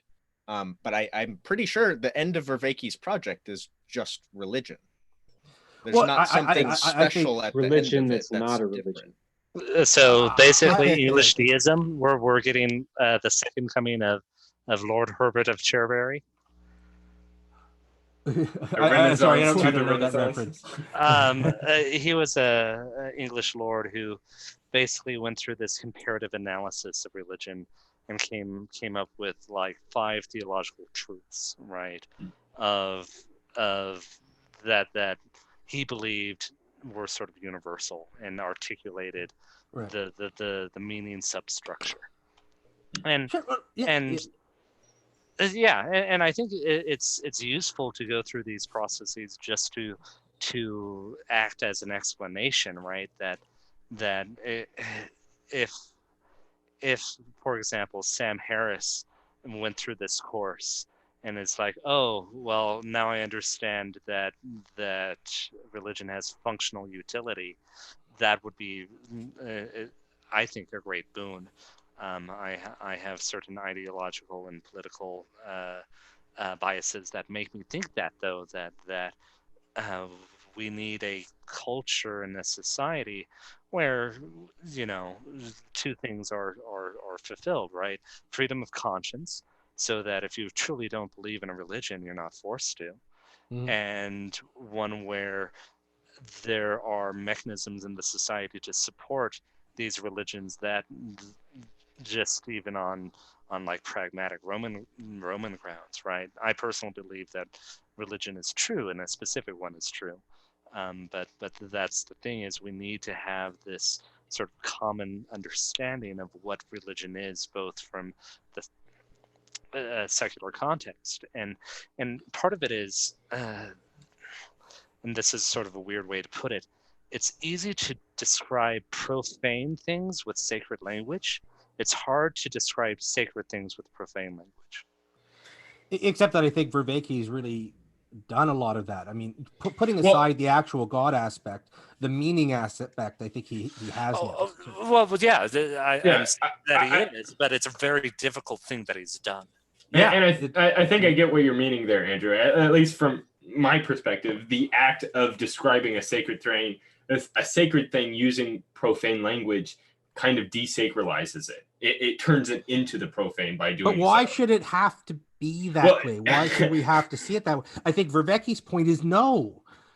Well, I don't know. Well, here I'll kind of like use Vervaeke against himself in a way, even using just a pragmatic psychological lens that we're looking at these things. Like he's already brought up with, I think within the second lecture or so, that if we were to learn, like say you were in a relationship, the most meaningful relationship that you have with your spouse, and then you were to find out that they were cheating on you, would this be to the point that this information would destroy your relationship with them and make it so that you couldn't trust them any longer? Would you want to know this truth? And then most people would say, yes, I would want to know that they did cheat on me, because that's what's important and what's real, even though it completely destroys the very agent arena relationship that I've built upon and have kind of like been benefiting from for so much. So if Vervaeke's kind of but let me pause, because it's not about, it's not just about the truth in that sense. He's not teaching you the truth. He's teaching you a way to navigate, to view the world, to grasp, to have this, what he calls the optimal grip on the world. You know, if I take this pencil and I look at it like this, it's all blurry. And if I look at it, if I put it like way back over there, I can barely make out the details. But if I hold it like just right here, I can see it nicely. That's what I think a lot of this is geared at. And it's not about saying this is the right answer, but he talks about, for example, Jesus talked about being the way, and that really resonated with Vervaeke, that it's not about just, it's about a method. It's like the method of putting yourself in a position where you have these transformative experiences that have very real impact. Now you can just say, oh, it's just psychological, but let me ask you this. Like, okay, this isn't about whether God exists or not, but God either exists or doesn't exist. And we have transformative experiences. So either we have transformative experiences and God exists, or we have transformative experiences and God does not exist.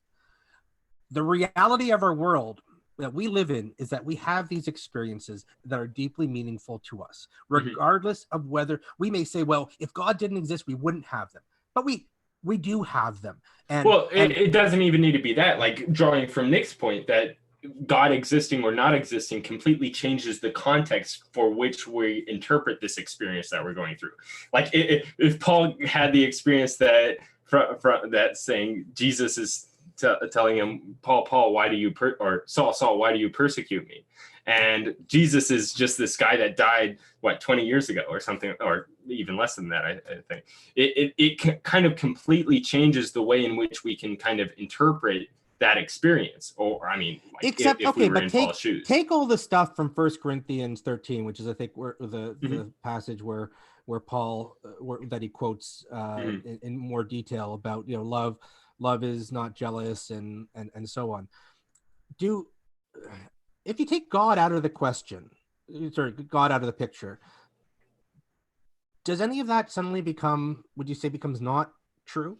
Like sorry, Well, that depends on what the ontology of God is, right? So one of the key things that Christians affirm is God himself, at least analogically, is agape. And if you take all those things and all those properties of agape love and then say that agape love has no existence, that then it becomes sort of empty words, at least to the Christian. Yes, but That's let me the key press in thing on is that. Let me to press the in on that. Christian. Yeah, to the Christian, it completely changes the psychology behind it. Like within the experiences that we have, they're nested within this worldview that is there. So, and if you remove the worldview, the very experience within it that was interpreted in such a way changes. It just like you see where the rabbit's coming from out of the hat. That it changes It the changes way the in which nature of how you view it, but it doesn't necessarily change the fact that we can experience agape. Like, again, I have children, and I think I Sure. experience it with So- them. I think, like, for example, I think my desire to spread the message, so to speak, of you know, anti-tribalism, of coming together, of I think that's an agapic type of process. Whether, and I don't believe in God, right? I mean, I'm open to the concept, but I don't. But as it stands now, I don't believe in God. I think, and frankly, honestly, the atheists, even some of the rude ones, who think, there are atheists who, again, who the anti-theists who think religion is dangerous and are trying to convince people not to follow religion because they think it's dangerous. They may do it in a very rude way, which I don't like, but they are, in their minds, trying to promote the good. They're saying there's this bad out there. You may disagree that it's bad, but they think it is, and they think it's harmful, and they are trying to promote a way that's better. And I think that is, again, an element of agape. Whether or not you believe in God or not, we can participate in this. Like, Sure. So that's the reality. And so there's a really interesting point that you're making that is dead on. And this is actually one of the distinctions between Gnostics and Orthodox Christianity. Christianity says that you can receive God's grace and participate in agape, even if you don't have the perfectly correct theology.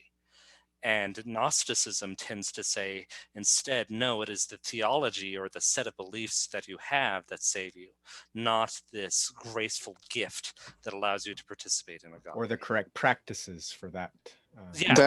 That's why I said they believed in God and they were borrowing from a Christian worldview to anchor their meaning from, but really their worldview is vacuous. And I think you're exactly right, pleasure of doubt, that there are many atheists that participate actually in the grace and love of God without articulating it that way. Or if you want to put it in secular language, they would participate in God's love, is what the Christian would say, even though they would say that they're participating in love, or so on and so forth. Or godly love, like And I would frame it in sort of the parent-child, or fatherly love, let's say, right. And that's, to me, that, like, if more of us could grasp that, think of how the relations between believers and non-believers could change. What I hear is, okay, so here's a picture where we're in a group, we're watching a magician. Half the audience thinks that the magician is performing miracles, half the audience thinks that the magician is performing tricks. In either case, there's the enjoyment of what the magician is doing on the stage. Right. So we have the shared experience of enjoying whatever is happening on that stage. The problem, I think, is that when it comes to meaning, not just the kind of immediate it's a harsh word, but the hedonistic aspect of the pleasure of having the experience, when it comes to meaning, we do have to deal with the question of, is he doing miracles or is he performing tricks? I think both, I guess what I'm trying to get at is both are correct. So we should view the enjoyment of whatever's happening on the stage as important and as a place where we can find common ground. But at the same time, I think it is extremely important for our sense of meaning to know whether the person is performing miracles or tricks, because it's going to deeply alter our psychological experience of what is taking place. Right. Likewise with agape love. So if we view it only within the earthly realm of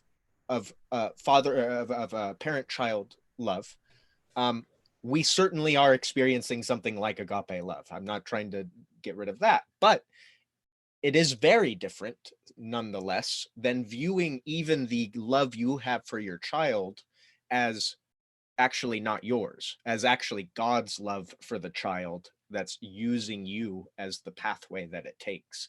Those are two really psychologically different states for viewing the same content, which is loving the child. I'm not going to deny that there's probably some practical effects, but here's my hypothesis. And a lot of what I'm doing is sort of exploring this hypothesis, and all my efforts in this is trying to figure out, like, my hypothesis is we have way more in common than we do differences. That's not to say we don't have differences, but I think our differences are less than meets the eye. But my guess is, if we really dig down deep into it, and if we really take a reductive approach, or really trying to say, what is it doing to it? What function? My guess is that the role that agapic love plays for me as a non-believer, and the role that it plays for a believing father, is very similar in what it's doing for us. Oh yeah, and particularly 99% of the time, it's going to be identical. It's very rare that you have the actual religious experience of agape love, I would say. And Vervaeke brings up the example, I forget, I wrote down the book, but I'm forgetting the book, where this writer is talking about the example of a mother-in-law who hates her son's wife, who she thinks is vulgar and rude and coarse, and just not worthy of her, I guess, her bourgeois son. And then as she gets to know her, her view changes of that suddenly, what she saw as coarse is sort of endearing, and what she saw as ugly was direct, and suddenly her whole worldview of this person changes. But not only, and it changes the whole relationship, and it also changes the other way around, that the whole participation from the daughter-in-law to her changes. It's this reciprocal changing, and this not even bringing in anything theological, right? Yeah. This is, and that's part of this, so I think we could focus on, I think there's too much focusing on that, the differences between believers and non-believers, and not enough focusing on the similarities. And because of that, we think there's more differences than there are, and it pushes us apart, because it enhances our anytime we see someone as them, there's an instinctive distrust. The more we see them as us, we have an instinctive trust towards them. And so, I mean, my view is not that we can get rid of our instinctive biases. I think our tribal biases are sort of baked in, but we can sort of game them a bit by engaging in communication and bridge building, and a whole set of sort of steps that I have. You can start to see, you can have productive communication that then, I think, more often than not results in bringing people at least closer together, not necessarily like this. And they don't need to be. I mean, they don't need to just resolve all their differences, but they can appreciate that, the other side isn't evil. that I always say, someone's got a storm going on. Okay, that's got. But I say, I've said this on Twitter a lot. They are often not as bad as we fear. We are often not as good as we feel. Hashtag us versus them. So Yeah. that we often see the other as the enemy, as nefarious, as malintent, and they see us the same exact way. Each side seeing the other in almost identical ways and not realizing it, making often virtually identical critiques of each other, but speaking in slightly different languages, so it seems different. And if we could just realize that, I think we'd come together. So I Yeah, think what's going on here as well is that we have a little bit of modal confusion, which is to say, when I'm speaking, I'm attempting to address the meaning making process and which parts of it, I'm almost viewing Vervaeke's project in that sense, whereas you're almost operating in a slightly different game where you're not so much looking at what Vervaeke's trying to do so much as how you can make use of what Vervaeke's trying to do. Well, So I mean, just for the focus, this one is particularly on that focus. I'm fully on board with the rest of it, and the psychotechnologies and trying to employ them. So, but I think this one just focused. This one hit really hard in terms of this theme. That's another one of my big interests. So, I see. Yeah. But I do, I get the feeling we're slightly talking past each other because I'm focusing towards one direction or one form of a game, and you're focused on how can we use what he's describing here in this bridge building form. Yeah, no, and I have veered off on that, but I mean deliberately. I mean it's one of my core goals. So I sort of that's the transformative experience I had from this, where just the insight. I suddenly found some new tools that I think are true. I think there's value that I didn't realize there, and that I think and I think. Well, I mean, I've been talking on Twitter that I've been talking with Escaping Atheism. We're trying to get into a discussion to about this agape, and that there's more agape than you think from that theist thing from the atheist side. Is just well hidden. It's just disguised with language. But I mean, I get what you're saying too. But except that okay. Well, let me ask you this: from what I've heard from you today, it almost seems like you're saying a non-theist can't really experience agape because without that. That without God there is no agape. I would not put it that way. I would say rather that anytime someone experiences agape, they are experiencing God. But I don't think that it is within their power. I don't think a theist has any more chance of experiencing agape than a non-theist. I think both are. Well, let me ask you, okay, would you say agape has been valuable to you and has been it's played an important role in your life? Yeah. Or could?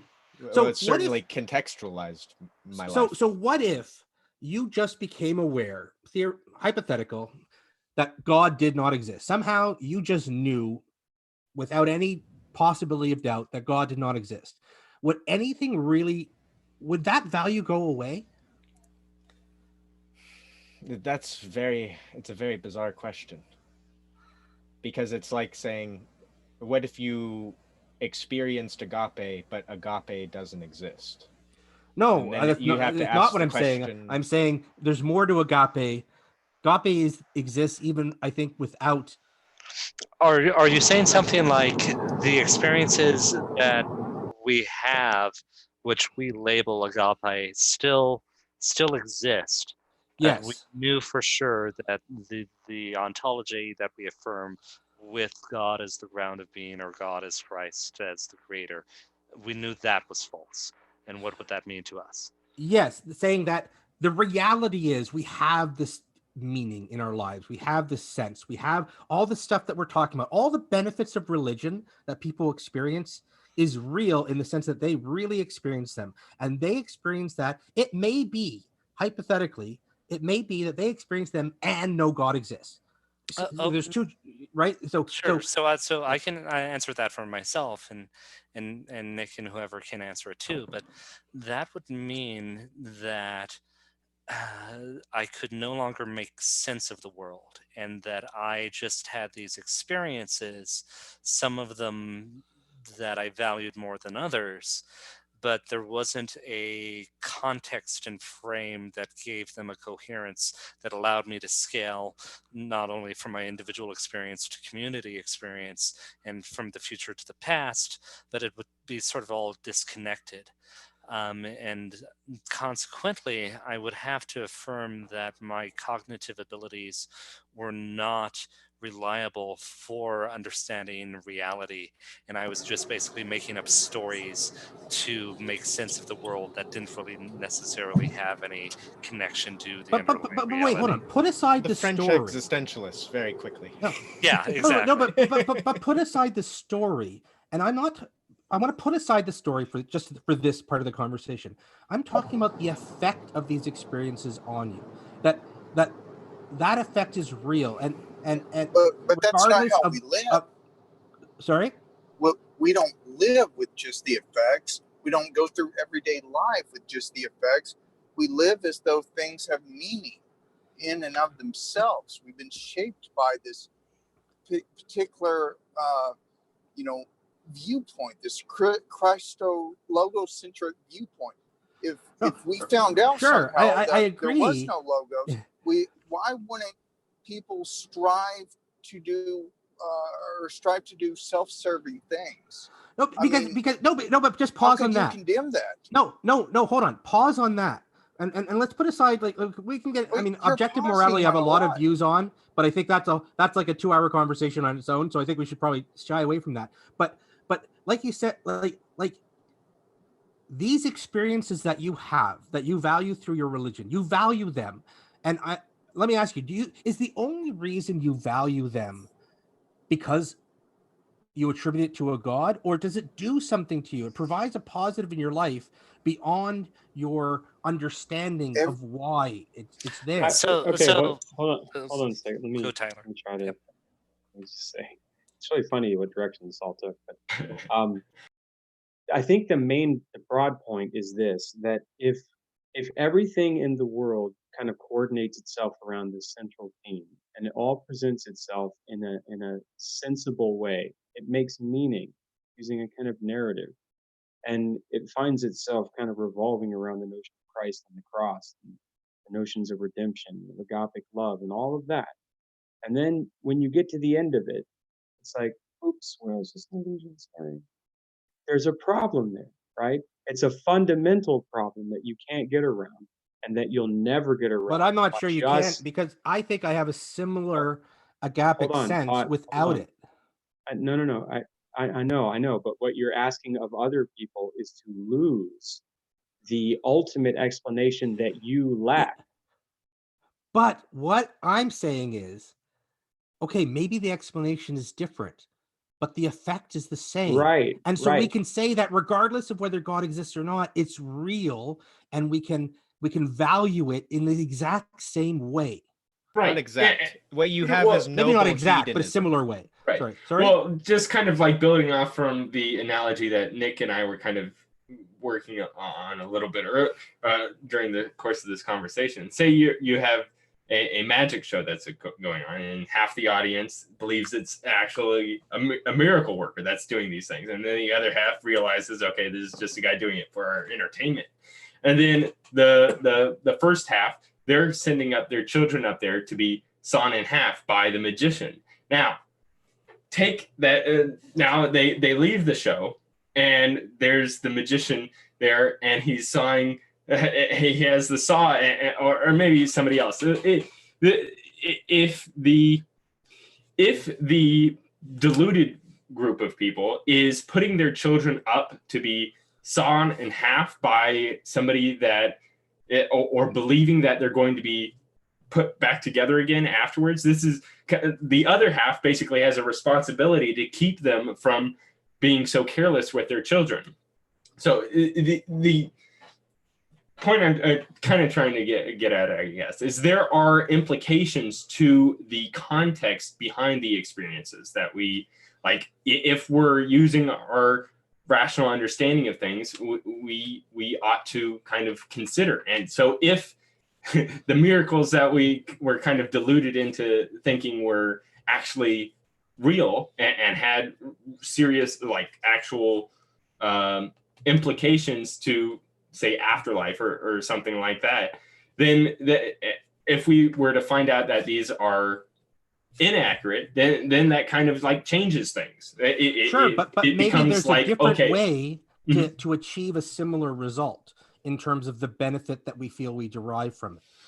Like we're not, as we are right now, currently at least, experiencing the benefits from the afterlife. The best we can do is experience the benefits of believing there's an afterlife, right? Maybe certain people aren't doing certain things because of the afterlife, sir. Sure, but what I'm saying is, if that's valuable, if the way they've put their life together under that approach is valuable in and of itself, like it has a positive benefit, it's valuable whether or not there's an afterlife. I don't know. It's hard for me to. Right. Sure, Yeah, sure. yeah, I understand what you're saying, but it's still like, in order to get that value, there has to be tied into some sort of framework in which can actually be believable.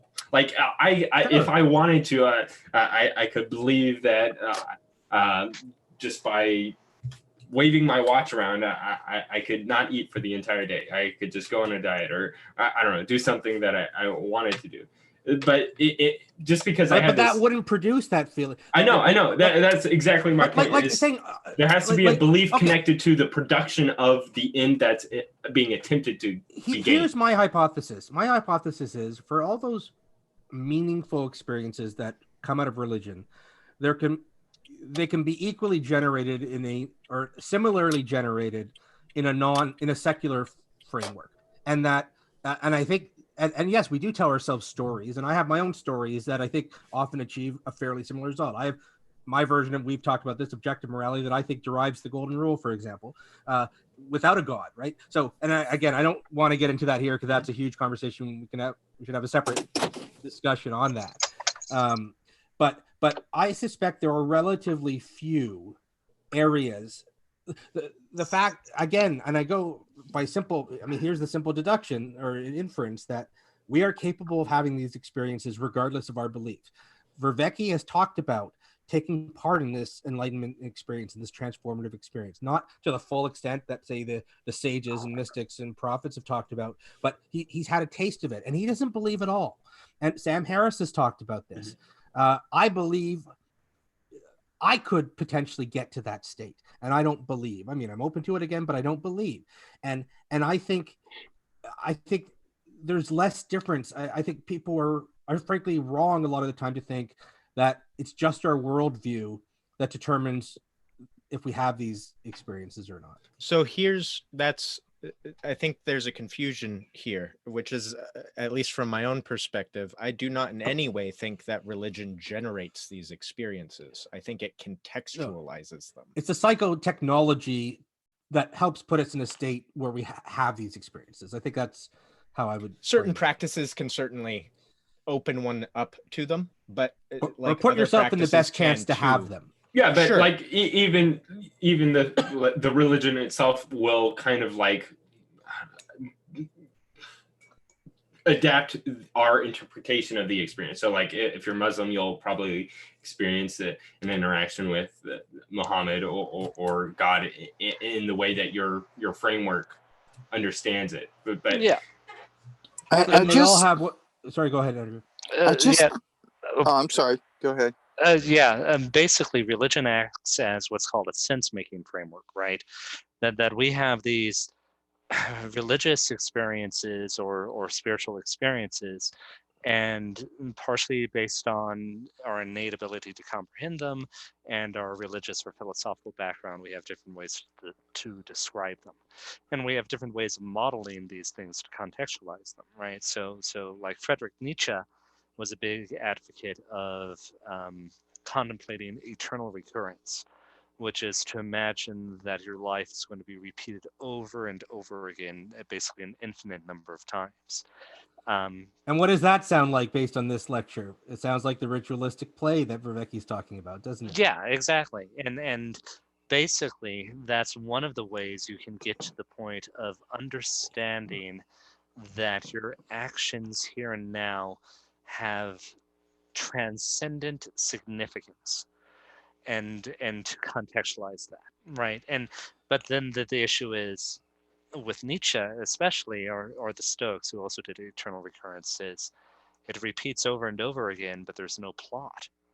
There's no connection besides it just being infinite.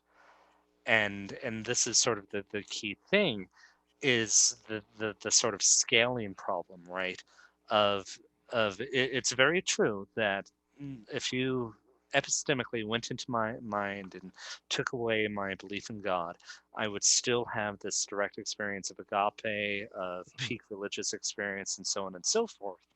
But I would no longer have a system that scales to all contexts. It's funny because this is exactly what Vervaeke's been talking about too. This is a gnosis aspect. You can't. We can't. We can try to imagine. You don't know what you'd be giving up if you suddenly lost.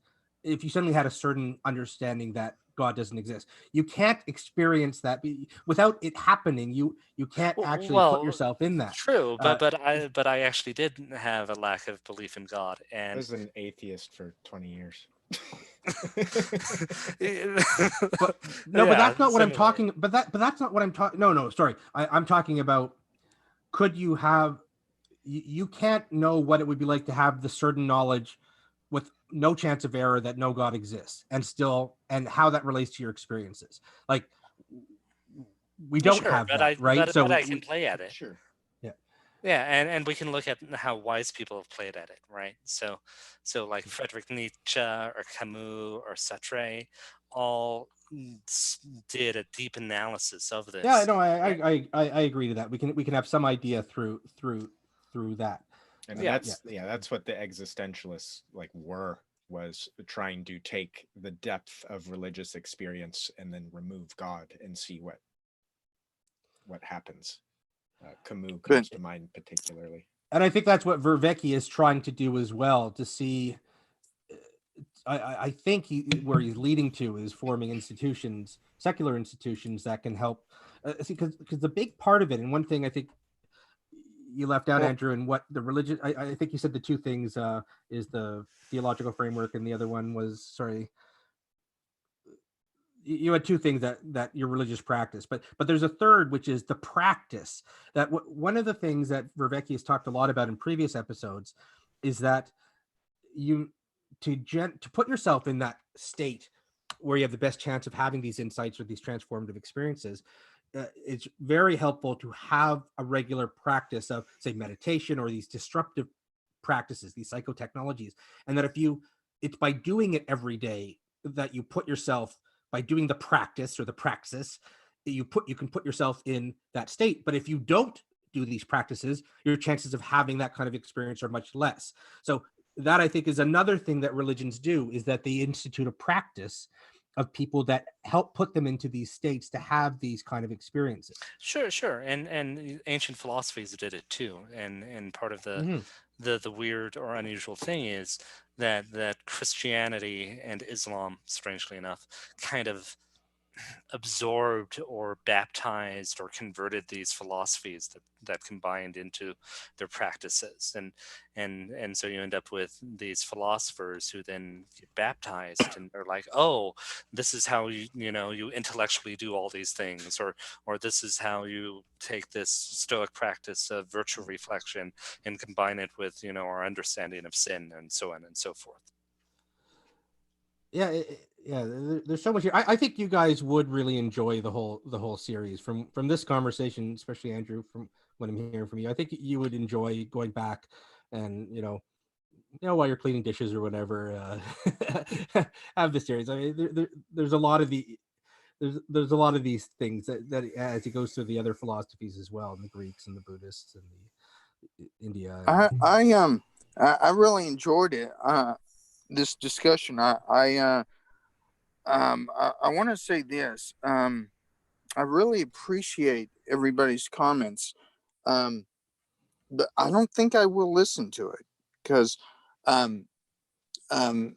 it's talking. It seems to me over and over, and I've tried to listen as much as I usually talk, which is a lot. It seems to me that it's not taking into account history. It's not taking into account what what moves people. Well, I'll definitely listen and give you the Cliff Notes, Dunstan. Thank you. But yeah, basically, his entire thing, based on the episodes I saw, was uh, how his thesis or way of looking at it is, how did we handle meaning in the past and through the history of like Christianity? Where are we now in this context where there's a lot of non-belief, but still a Christian created culture? And what's sort of the dialectic between those? I don't know, Nick, you've seen a lot more. Would you say that's sort of an accurate description of at least one of his threads? Certainly of one of them, yeah. And it is, I think, perhaps he does hit a little bit on the fact that we're in the Christian culture. In this video specifically, he hit it very hard, but he kind of leaves it alone most of the time. Right. And I think what it is actually is he's largely dealing with the confusion that popped up pretty much after the 20s, of when we really got a huge injection of many world religions all operating in a single context. So, you know, it was around even a little earlier, but it wasn't until about the 40s and 50s with the beatniks that it kind of made its way into the culture. But it's almost, how do you deal with this extreme pluralism that characterizes the end of the modern age and the moving into the postmodern? Well, I don't think we're, I don't think that post-modernity is a real thing. We all live as though modernism is true when we look at a medicine bottle. I think it's wishy-washy language to get us to not look at the multiple levels of what makes something true. And I'm listening. Vervaeke is a great intellect. I just don't see why I should be skeptical of my Christian faith, the experience. Again, just to be clear, he doesn't suggest you should. That is not his goal. I mean, he has one lecture where he does state his view, his non-religious views, pretty straight, but that he doesn't believe it. But he wouldn't say that matters. Like, he wouldn't say that should affect how you listen to him. What he's saying, he wouldn't say it matters whether you believe it or not, I think. And there's been plenty of Christians that have been benefiting just from hearing his lectures, because for one, he's providing kind of a more, I don't know, I guess passive universal language. Yeah, exactly. Like a universal language and understanding of kind of this growing continuous story of philosophy, and also just giving kind of a language to these types of things that we hadn't yet had practice with before. Like Paul Vanderklay, he's a Calvinist Protestant pastor that he's been going through the John Vervaeke series and getting a lot out of it. And there's been quite a few others that's on his channel, and they've been getting something out of it. But yeah, and the conversations are also very interesting. Oh yes. Well, I want to point out something interesting about what we were talking about before, and maybe it has some tie-in with this general notion of whether or not the words that somebody's speaking at us are useful, and whether or not, like our own Christian faith is enough to make sense of the world, and whether or not we should listen at all. And that has to do with this curious pattern wherein the sacred becomes the profane, and always goes through this inversion process where it also flips the other way around, where the profane becomes the sacred. Like back and forth. And you can see this generationally all the time. What is it that children excel at? Taking the sacred and making it profane, right? They will take absolutely any perfectly idealized ritual and turn it into a fart joke. I guarantee it. And you would not bring an undisciplined child into like a nice, pretty mass, right? There is a quality to children that does not recognize a certain level of sacredness, and it turns all of that into a kind of profanity. And look at the way that their language develops, right? early on, children begin to learn what languages are used as curses, and then immediately adopt them as like a common form of vernacular, right? And so Did we when you lose go and Dunstan, or did he? yeah, it looks like he dropped. I dropped earlier too. I'm not sure what happened, but I can resend him the link. So yeah, so there's this element of transference which occurs generationally, or just really kind of it's a boundary issue. Looking outside in, anytime you feel like you're not a part of a particular culture, the translational aspect of trying to interpret it usually has this quality where it is transformed from the sacred to the profane, right? But in that process, you also see the reversal. You see a recovery of these things. And so you see more broadly in culture the use of words in a denigrating sense, right? All the time in politics, we're talking about what words we can and can't say, and what kind of emotional effect and kind of trauma they cause on people. And yet within those communities, those very same words are recovered as a kind of positive affect, right? As a positive sense. And it's a kind of recovery of that which was used in a profane way and making it more sacred. And people have this tendency when they take something which was used, I think, in a way that was harmful to them, or in a way which demeans the quality of life, to want to transform it, to transmute it into something valuable and of worth to them, right? In opposition to that which made it profane. And that quality is always occurring, I think. It's always happening. If you're playing the game of life, let's say, you're always trying to transform that which you're taking in into something useful to you, and more broadly that which you define as you, which is like your family and your community, and how broadly that goes out.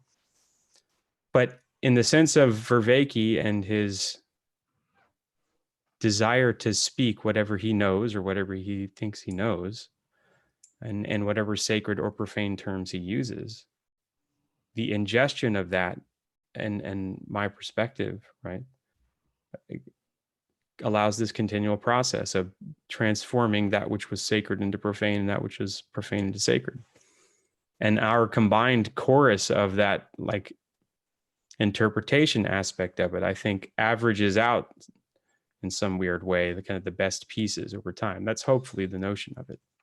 But what if we, instead of talking about sacred and profane, we talked about just appreciation of what each side is doing? Like I mean, there's a value judgment that sort of creeps in just instinctively to sacred and profane. I know they don't have to be seen that way, but they tend to. But what if instead we try to see the sacred in the other side? We try to see what we say, okay, let's start off by assuming we talk different languages and we have different actions. So we have to put a filter on to translate, and to make that effort to look at the other side and say, can we see a way to see it differently than we initially thought? And that, again, maybe, is it more similar to us than we thought? Are they doing some aspects of what we think is sacred, but just in a different way? And again, this goes both ways.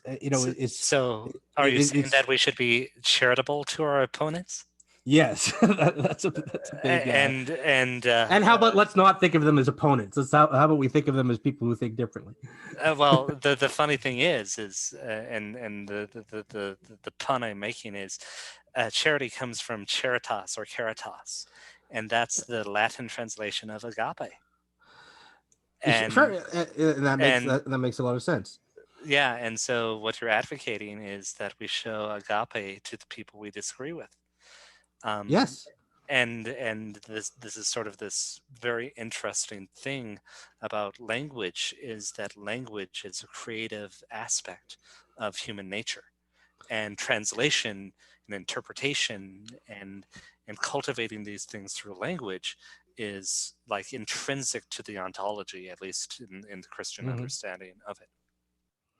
Yeah, but I think one reason I think there's so much discord is that we don't engage in that translation experience, and what we do often, and I'm saying across the board, is jump to the assumption that they're not similar. That and again, this isn't our fault in the sense that I think it is an instinct, a bias that we have that's inbuilt back from when the other tribe was trying to kill you or steal your stuff or take your women and children, and so it makes sense that we have these instincts, but and there are times where it can serve us well. Like if you're in a battle, that instinct is a really good one to have, but we have to recognize that it serves us at cross purposes in other times, and it provides a negative filter.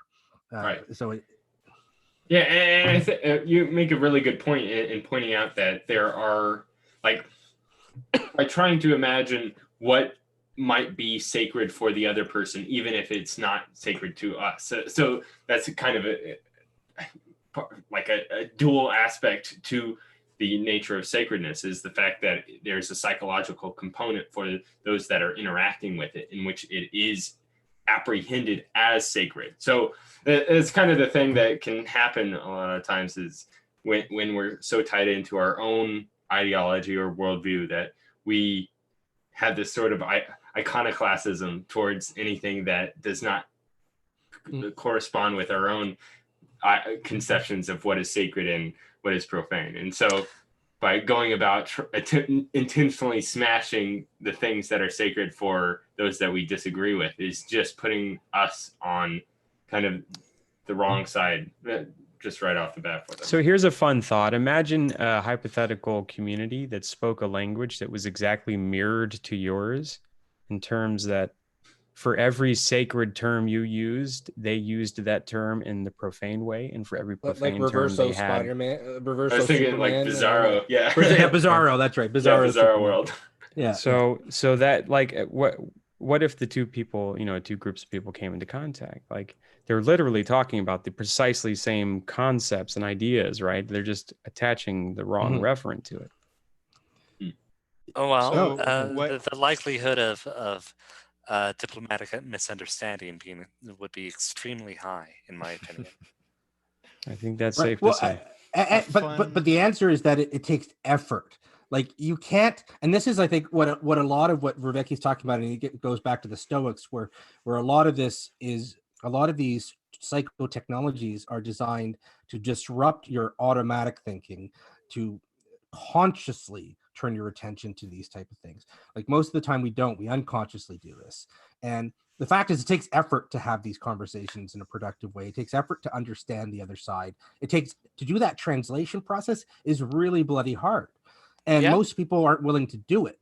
But when you do it, you can have some amazing results, I think. Sure, and part of it is both temperament and ability, right? So if you look at an ancestral environment, the likelihood of, one, you wouldn't get very many aliens kicking around of unusual people that have very different languages. And two, the way that those new ideas would be introduced would be by someone you trusted. So, like, a common way that conversion would happen is like a cousin or uncle or brother would first convert and then convince his extended family that this new religion is right, and go on from there. Part of the issue we've run into is in our modern society that is so pluralistic that everyone is engaging with lots of alien ideas and lots of people, and not everyone has the temperament or skills to be able to handle that.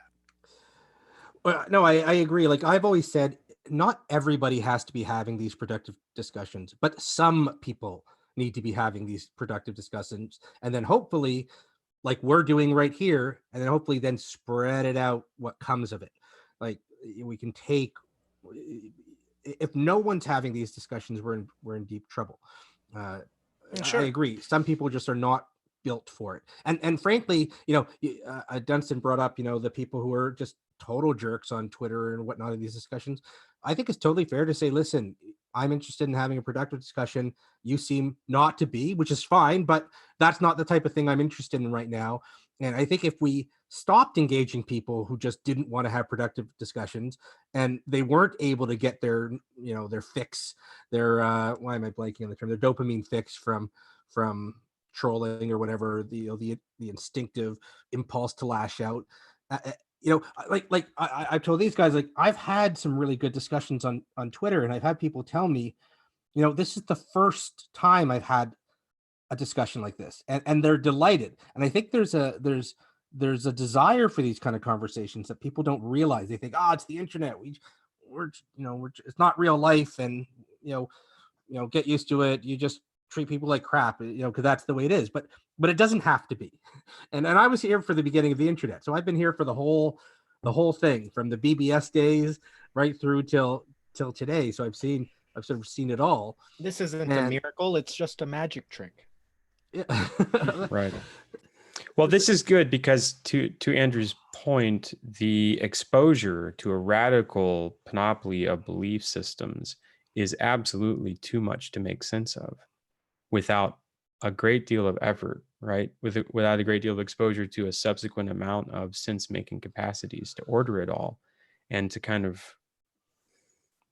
to give a hierarchy, let's say, to the encounters that you have. So as a recognition of where this conversation is taking place, it's on YouTube, it's on the internet, it's in the environment of all of the people that are experiencing this radical panoply of belief systems. So here is the place where these conversations and capacities need to be regained, let's say, for those people who have been exposed to too much, right? Who have been wrapped up in, or who have been confused by the incredible array of different ways in which to see the world, right? And languages to use to speak it. So I feel like one good effort that we have is helping to develop, let's say, a good lexicon to bring these communities back together, to find what is like the truest speech, so to speak, right? And a way to make sense of all that has developed in the dark, weird parts of the mind of the internet, and the dark, weird parts of our own minds, I guess, is really what it is. So that's what I see the value of what's taking place, even from people like Vervaeke, if they're not intending it to be that grandiose. It's something that has to occur, because it's only going to get worse, right? The hectic hedonism of the internet is only going to get worse. So anyone that wants to play on this landscape has to have a capacity, a sense-making capacity that's equal to the task. And I think there are people who are interested in what I've been trying to do, is try to find those people. I had a time where I took a 3-4 month break from the internet because I was frustrated. A lot of the conversations weren't doing me any good. It was affecting my mental health. And I took a break. And when I came back, I said, I'm going to have good conversations. I'm going to politely decline. Just if someone's just spewing insults or being, I'm saying, thanks, but I'm polite and say, I think we're interested in a different type of conversation, and I'm gonna, with respect, I'm gonna drop out. And I'm having so I'm going out of my way to have the conversation. Now, again, it's still hard finding these conversations because there's still a lot of people who aren't. But when I do have them, again, people like it. So I think there's something to tap into here. I think people want to have these discussions. I think they're frustrated with a lot of the nonsense discussions and the completely unproductive, the cycle of viciousness and unproductive conversations.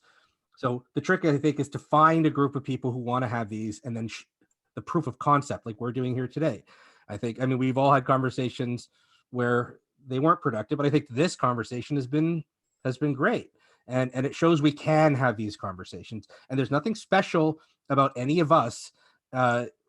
We've all had conversations that were not productive. It's not about the person, but it's about the desire and the intent to do it. And there are people out there who, I think, if they find it, there's a delight to it. At least for me, there's a delight to having a productive conversation. And it's more than hedonism.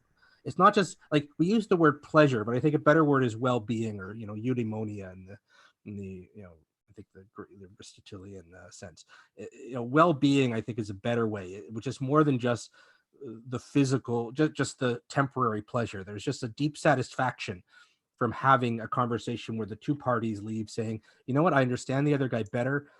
I didn't realize we would agree on so much, and we figured out where we disagree. Like, I just leave, and I don't know if you guys, like, it feels really good in a deeper sense than just, where I just saw Terminator and it was fun. That's more the hedonistic. It was fun, I enjoyed it, but there was no delight of having a good conversation like this, for example. Well, and I describe that specifically, that kind of mode, as noble hedonism, right? It's an octave above the pure immediate pleasure seeking, right? It's the hedonism that recognizes having a drink tonight means being hungover tomorrow. I think it's deeper than like is any pleasure hedonism? Just is that? Well, to use the four loves, it could be philia, right? You could be describing the kind of filial relationship between deep interpersonal relationships. For sure. When two people communicate, to me, that is philia. And we didn't really talk a lot about this. I think agape is really important, but I think philia is equally important. Philia is really important. A lot of what I talk about, I think, would come under philia: the understanding one another, the communication, the mutual communication. That's philia more than agape. I think it can start with agape, but when two people who are interested in agape get together, it can become there can be a filial relationship there, and that's, I think, agape without the philia is missing something too. In some circumstances, like I can't have as my kids get older, it's becoming more filial, because we have more reciprocity, but it has to start off, obviously. It can start off agapic and then become more filial as time goes on. Yeah, and sort of the deeper thing that Christians would say is that all the types of love, when they are perfected, are actually forms of agape, right? And the filial love is the basis of societies and communities. And if we're going to live in the same society, even if we have fundamental disagreements on practice or what we spend our weekends on, or what core beliefs we have to have a filial relationship. And Andrew, what you've just said to me is one of the key points of generating a secular version of we're all created in God's image. That my version of that is humans are not self-sufficient for the most part. We need each other to achieve any of our goals, to survive, thrive, and be happy, as I put it, well-being, eudaimonia. We need each other. We have a very little chance of doing that alone on a desert island with no other people. And in fact, being alone can make people go literally crazy. Like, we really need one another. And that is a foundation that can, for philia, that can, of why we should. Todd, what are you doing on a desert island? Another. Sorry? Do we need to come and get you? Yeah, that's right. I thought, that move. Yeah, we have to go to the desert island. No, I'm saying, like, I'll come and get you from there too. Like I think it just comes back to, I think there are different ways to generate very similar principles that are still as foundational and strong, without the theological, and that play, I think, a similar role. May not be exactly the same, but I think what I've described, I describe my whole being respect other people, treating people respect, as very similar to love thy neighbor and right. And but what about next point enemy. Ahead? What about or before? Like this is just rediscovering what has already been discovered, right? You're just giving it a new name. So I just gave another example. Yeah, I just brought it back. Yeah, no, and we've been going for a while. We should probably start. We should wrap it up. But just from what you were saying, Brett, it reminded me of I guess William James's kind of pragmatic tool that he uses, where if there are two differing beliefs that are the same in outcome, then the only distinction between them is to do with like what the differences are in outcome, or they are essentially similar enough to continue working on there. So it would be very fine to know where are the limitations within, say, the religious worldview. Like I think there is definitely limitations in its ability to kind of translate across alternate worldviews or religions. Like I think that kind of like what Nick was talking about in the 20s and the rise of the multiculturalism, where this is like having the understanding that, oh, wow, all of the practices and things that I saw as existentially necessary for living a happy, a strong and happy life are all being fulfilled in this other worldview, which is kind of like completely different from my own. I think that is a point of, I guess, weakness maybe within the primarily religious worldview. But of course, within the secular worldview, I think there are other limitations as well, which I'm sure we've kind of gone into during the course of this conversation and in other talks. Right. Well. And I'll just say, like, I think these are discussions that I think are worth having, but it requires sort of a type of discussion where you just dig into the details in a way that a lot of people just don't do, or don't have the patience to, or don't think that are not interested in doing. Like, I think we could sort of take examples and just say, well, how do you do this? And how do you do this? And just see if there really are as big differences as we think. And I'm not talking about things like abortion and things like that, although there are are ways we can see each other in a better light. But I think these are things we should be having. At least some of us should be having these conversations. That's something that maybe this group can do, is like explore these well, topics. Look, Pod, I hate to tell you this, but it's the really interesting conversations happen after we die. I guess we'll find out, won't we? Yeah, we I'm not endorsing early death, by the way. It's just the beginning of the classic suicide cult. Here we go. Hey, what flavor do you like? Just I like clear flavor. I'll take cherry Kool-Aid. Thank you. Yeah, something red. What do you think, Andrew? What do you think of the discussion we've had today? I think we've covered a lot of ground. I hope that the audience gets something out of it, and Vervaeke is definitely someone I'm going to look into in more detail. I think that we're coming to a shared description of what religion is and how it fits into human nature. And hopefully we'll be able to tease out the difference between special revelation and general revelation. But I think we're well on our way. Yeah. Oh, you just kind of casually throw that big shaking it there at the end. Okay. All right. Yeah, we'll wrap it up here then. This was a really great conversation. Thank you all for joining us, and thank you, Dunstan. I know he had to pop out early, but I really appreciate all of you guys for all this. I know it was hard, kind of different with having so many people here, but I was really surprised and impressed by everyone's patience and humility and kind of allowing each other to speak and waiting our turns and everything like that, and bringing forward kind of our own each unique perspective to the conversation that was really helpful for the whole kind of group. So yeah, it was great. Thanks for the appreciation, John. You're welcome. All right. So if anyone would like to continue the conversation, we'll be speaking again next weekend on Vervaeke's 18th lecture, which I think goes even further into Gnosticism. We also have a Discord channel that's in the description below, and I'll put down the links to everyone here as well. So thank you all for joining us. Thanks so much. That was great.